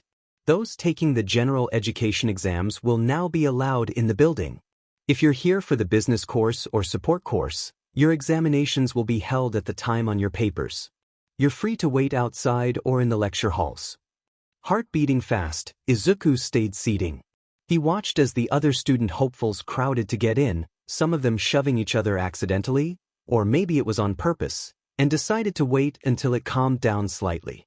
On the other side of the stairs, he made eye contact with a familiar purple-haired boy, Shinso, if he remembered correctly, who seemed to have the same idea. The other teen stared at him with an unreadable expression before nodding his head slightly. The movement reminded Izuku of Eraserhead. The small nods were common when he did something the hero approved of. In this case, he assumed it was supposed to be some sort of encouragement. He returned the gesture. When the crowd finally thinned, the two boys made their way to the lecture room chapter text. Long desks stretched across the entire lecture hall. Each one looked like it could sit at least 20 people. The examinees all slowly moved to assigned seats, grouped by their junior high schools. Izuku nervously glanced at the two people to either side of him. He was the only Aldra student trying out, so neither looked familiar. The noise within the room was almost deafening. Teens were shouting in excitement throughout the room. Some attempted to pace in the little space they were given. Izuku tapped his fingers on the desk in a vain attempt to ease his jitteriness. His heart was racing fast, knowing that this was his only chance at being admitted to his dream school. The lights dimmed. Examinees looked around in surprise before sitting down. A blond man walked to the podium in the front, hair sticking up like a cockatoo. He wore tinted sunglasses, despite being indoors, that hid his eyes. A black leather jacket opened at the top to reveal his notorious directional speaker around his neck. Oh my God, is that Present Mike? Is he a teacher here? He has to be. Why else would he be at the entrance exams? Izuku fanboyed. His quirk is so cool. How loud can he make his voice? Can he make it unnaturally quiet? Not likely, or else he would use it more. Can you be quiet? Some of us are trying to listen, one of the boys next to him whispered harshly. Izuku jumped and blushed in embarrassment. He really needed to work on his mumbling. Focusing in on what was being said, he realized he missed the beginning introductions. Onto the exam rules. Present Mike was saying, shouting. Listen up, examinees, this'll be the only time it's explained. The test will be divided into multiple sections, shown up there. He pointed up to the board behind him, where a timetable was shown. Depending on the topic, you'll have half an hour to 45 minutes to complete each of the 4 parts. At the end of the first 2, you'll have a quick break to stretch your legs or whatever. Any questions so far? There was a pause to allow anyone to speak up. When it became obvious no one would, the hero continued. Okay. The last thing to say is there are heroes here, including me, who are teachers at UA. He wildly gestured around the room, pointing out various costumed adults across the room.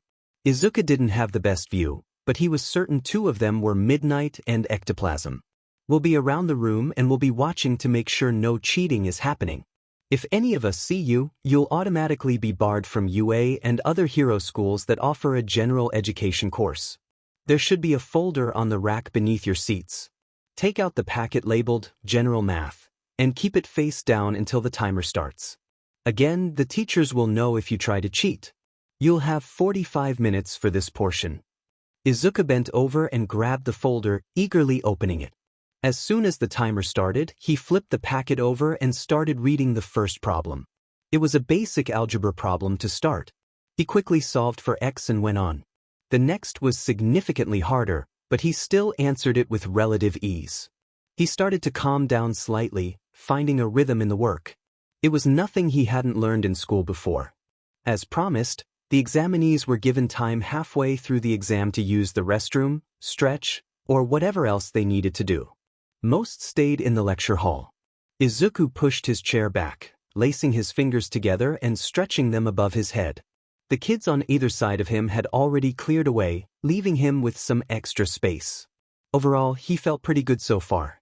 There were a few tough questions in the English portion, but nothing he couldn't handle.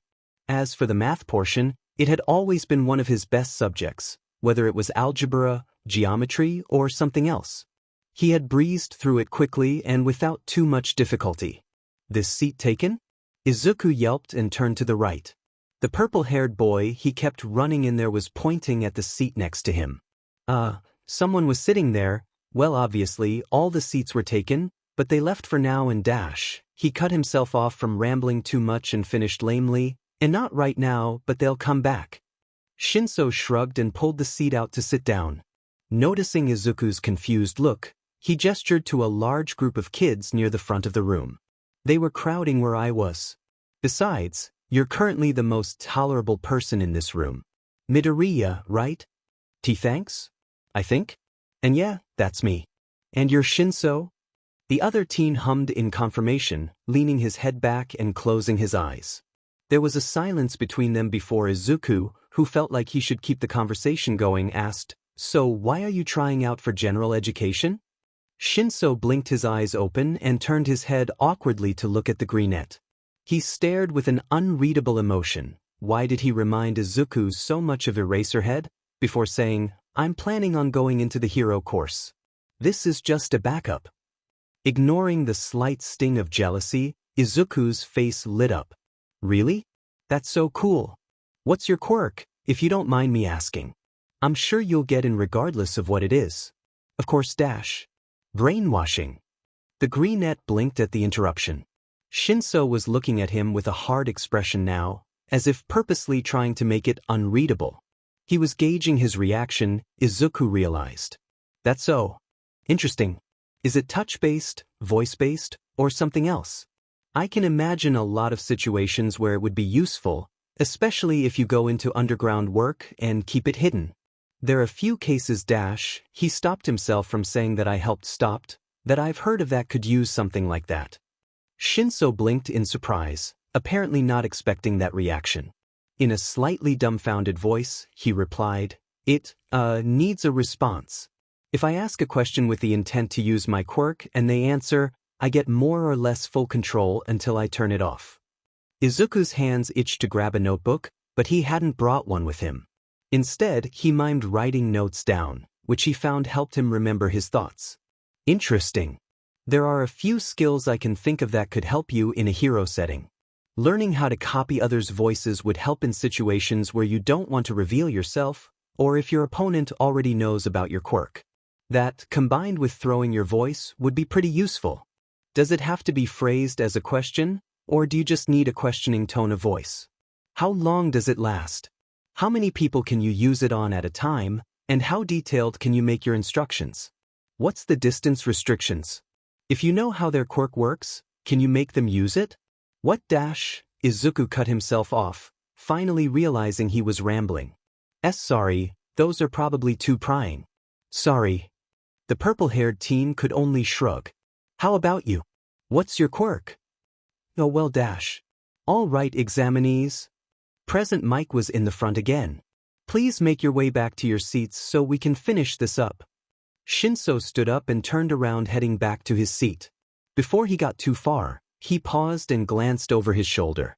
Good luck, Midoriya. Izuku barely had time to stutter out, "You too, Shinso," before the other was too far away. Shinso opened the door to his apartment, dropping his backpack near the shoe rack. He kicked off his shoes before walking over to the couch and falling face-first into it. That was a total disaster, he thought. I should have studied more. It went that bad, huh? A tired voice asked from the kitchen. Shinso hadn't even noticed that his dad was there. The underground hero hadn't been required at the exams, making him the only one in the family who had stayed home. The teen just groaned into the cushions in response. He heard the almost silent padding of footsteps before the clink of a mug being set down on the coffee table. Instantly he sat up and grabbed the caffeinated drink, earning a snort from his dad. He glared over the rim TP the man who was leaning in the doorway between the kitchen and living room, his own mug, cat-designed, naturally, in one hand. The other was stuffed into the pocket of his hot pink sweatpants, which Shinso was 99% sure was his only non-grayscale article of clothing. You come here, my own home, and mock me so? The teen deadpanned. I can't stand this household. Then perish. They stayed in a cozy quiet, save for when one took a sip of their drinks, for a few minutes. At some point, the black-haired man had migrated to the other side of the couch, giving Shinso space. It was nice after the loudness of the other examinees, or the tense silence that was only broken by the scratch of pencils. It was familial. Eventually, Shinso set his finished coffee down and said, "It wasn't too bad. I made a friend, I think." His dad raised an eyebrow. It was no secret that the teen never got on well with his peers, through no fault of his own. Well, I'm not sure if it really counts, he continued. We met a bit ago at a cafe. I didn't see him again until today, and then I sat near him during the small break to get away from the other people. He didn't seem freaked out by my quirk, though. Which was possibly more surprising than the entire on-the-go analysis that went down immediately after. Shinso had told Midoriya his quirk to get the rejection over with, rather than string himself along with the hope the green net would be different. What actually happened was about the opposite. Good, his dad replied. As much as I know you hate social interaction, you need friends. Not all of us introverts can get adopted by extroverts, Shinso joked, smiling slightly. When's Pops getting back again? He has patrol from around now until 5, but we were thinking we could get takeout and rent a movie afterward. As long as I get to pick the movie. We are not watching another Disney movie. Not after last time. Uno! Izuku shouted, grinning at his mom. The woman glared playfully at him, before slapping down a +2 card on the pile. His smile dropped, a mock-betrayed look taking its place. Dejectedly, he pulled the top cards of the deck, making his card count 3. His mom placed a green skip card. Uno, she said triumphantly before slapping down her final card, a green 4. Izuku sighed, dropping his hand onto the table. He was so close to winning. The score was now tied, both of them having won a round each. They had katsudon for dinner as a form of celebration for completing the exams, which he had been working himself up about for weeks. After, they settled on the ground in front of the couch with copious amounts of snacks and an armful of games. They had decided on Uno for the first few rounds. Want to play something else? He asked, gesturing to a Mancala board set. It wasn't something he played often, but it was pretty enjoyable. Sure thing. You set up, I'm going to grab a drink. Want anything? If we have any ginger ale left. She stood, pushing off against the couch seat with one hand. Izuku gathered the cards and stuffed them into the packet. He heard his mom rummaging around, but didn't think much of it. Izuku. The boy turned at his name, eyes widening in surprise when he saw the wrapped gift in her hands. She walked over and handed it to him. It felt like some piece of clothing. Before opening it, he looked to his mom. What is this for? I don't even know if I got in. His mom smiled, sitting back down. Think of it as an early celebration for finishing junior high. I had a hard time back when I was in school with all the drama and changes that happened. She waved her hand as if waving away memories. But you won't want to hear about that. Go on, open it. After a moment, Izuku ripped off the wrapping. It was a mostly gray hoodie, with black and yellow running down the middle. A pair red wings were printed on the back. Izuku gasped. This is one of the first Hawks merch. It's based the costume he debuted in. It wasn't too heard of since he only had it for a week before changing to his iconic tan jacket shortly after, and didn't have a big following when he did wear the gray. Thank you so much. He shifted slightly, leaning forward to hug her. The woman wrapped one arm around him, resting her other hand lightly on the back of his head. I'm so proud of you, Izuku, she whispered, voice cracking. Izuku couldn't speak, just nodded his head into her shoulder and didn't even try to stop the joyful tears that streamed from his eyes. Maybe it won't come. Wait, no, of course it's coming. They send out letters no matter if you get in or not, right? But I could have done so badly they don't even do that. Yeah, that's probably it. Time to walk into the forest and become one with the moss. So long, society, it's been dash. Izuku's worried mumbling abruptly stopped when his mom practically crashed into the room. Izuku. Here for you dash. She stopped trying to talk, taking a deep breath. She looked and sounded almost as jittery as he felt, with wide eyes that spoke of apprehension. There's a letter for you from Yue. It just got here, I put it on the dining table. That caused the young greenette to jump up from where he had been sitting, leg bouncing on the couch. With a burst of adrenaline he only ever felt during his vigilante hours, he shot toward the table. His vision zeroed in on the envelope from Yue. It was thicker than expected. There seemed to be more than one piece of paper inside. Izuku's hands trembled as he slid into the seat and ripped the letter opening, distantly noticing his mother sitting down beside him. Sure enough, there was not one, not two, but 3 sheets of paper inside, all folded crisply into thirds to fit. That was a bit strange. If the school was rejecting him, he has assumed they would make it as short as possible. Regardless, he pushed 2 of them to the side and kept the one that seemed most important. A red ink stamp with the official UA seal was emblazoned on the front. He stared at it for a second. His breathing stopped. Was this going to end like last time? Would he be able to stand it if it did? You're not going to find out like this. Letting his breath out in a small sigh, the boy, the vigilante, the student unfolded the letter.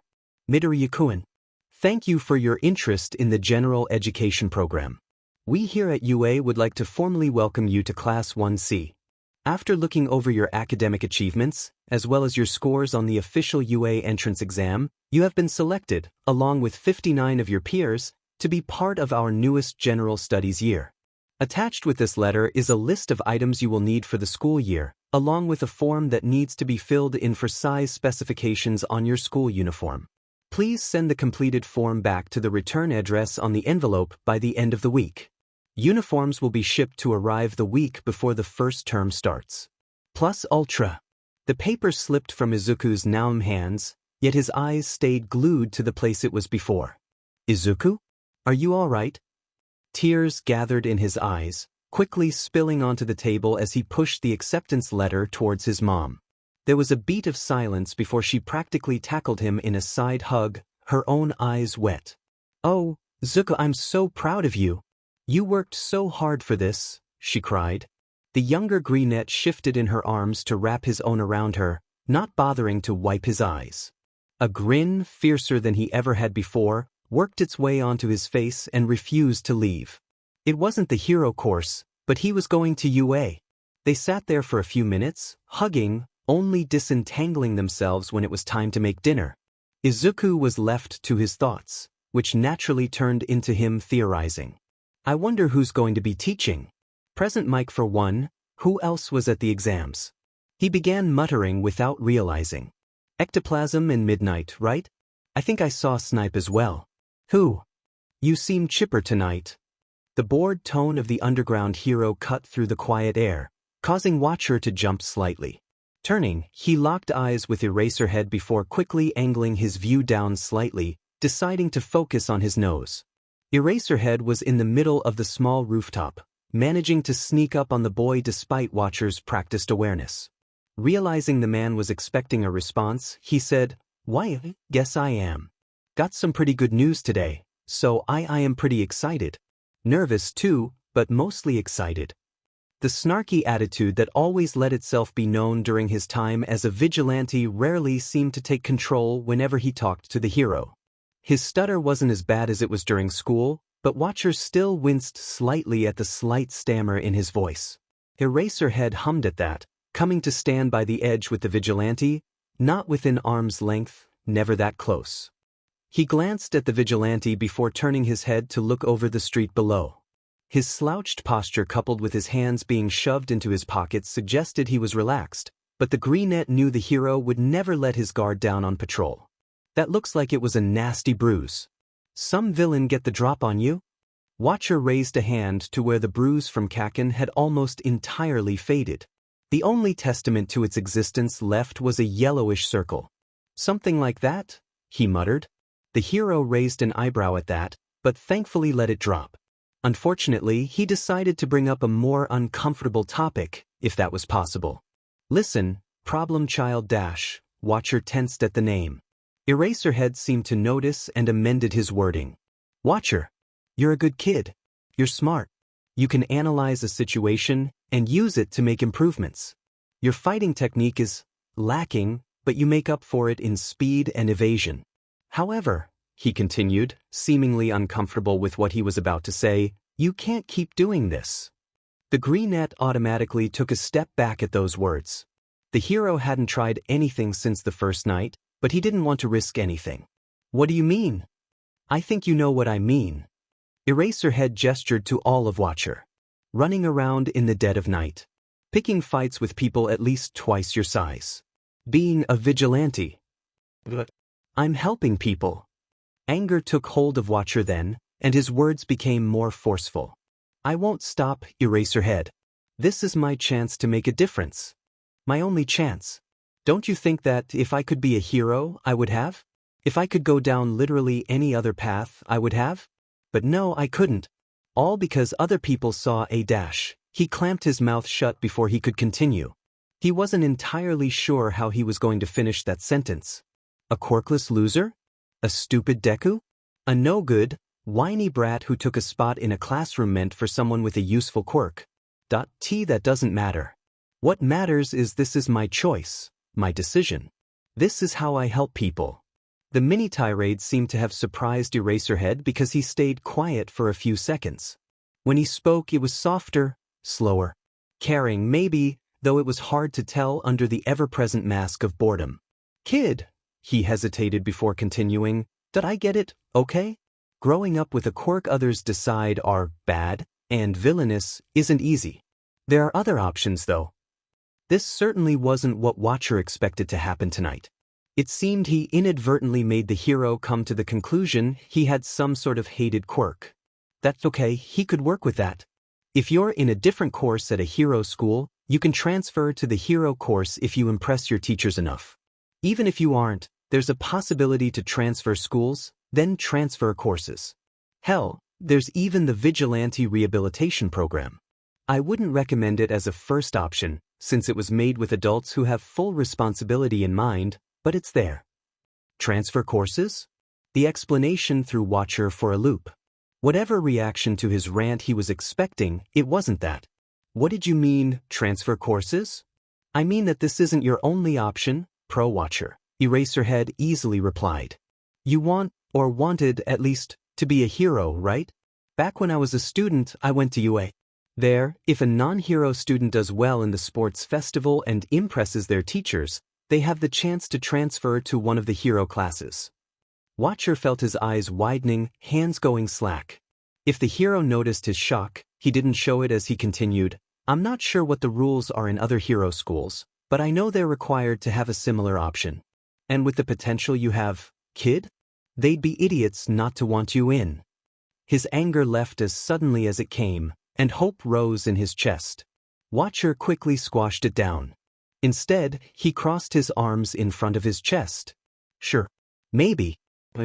That might work for some people, but," He tightened his grip slightly. I doubt it would work for someone like me.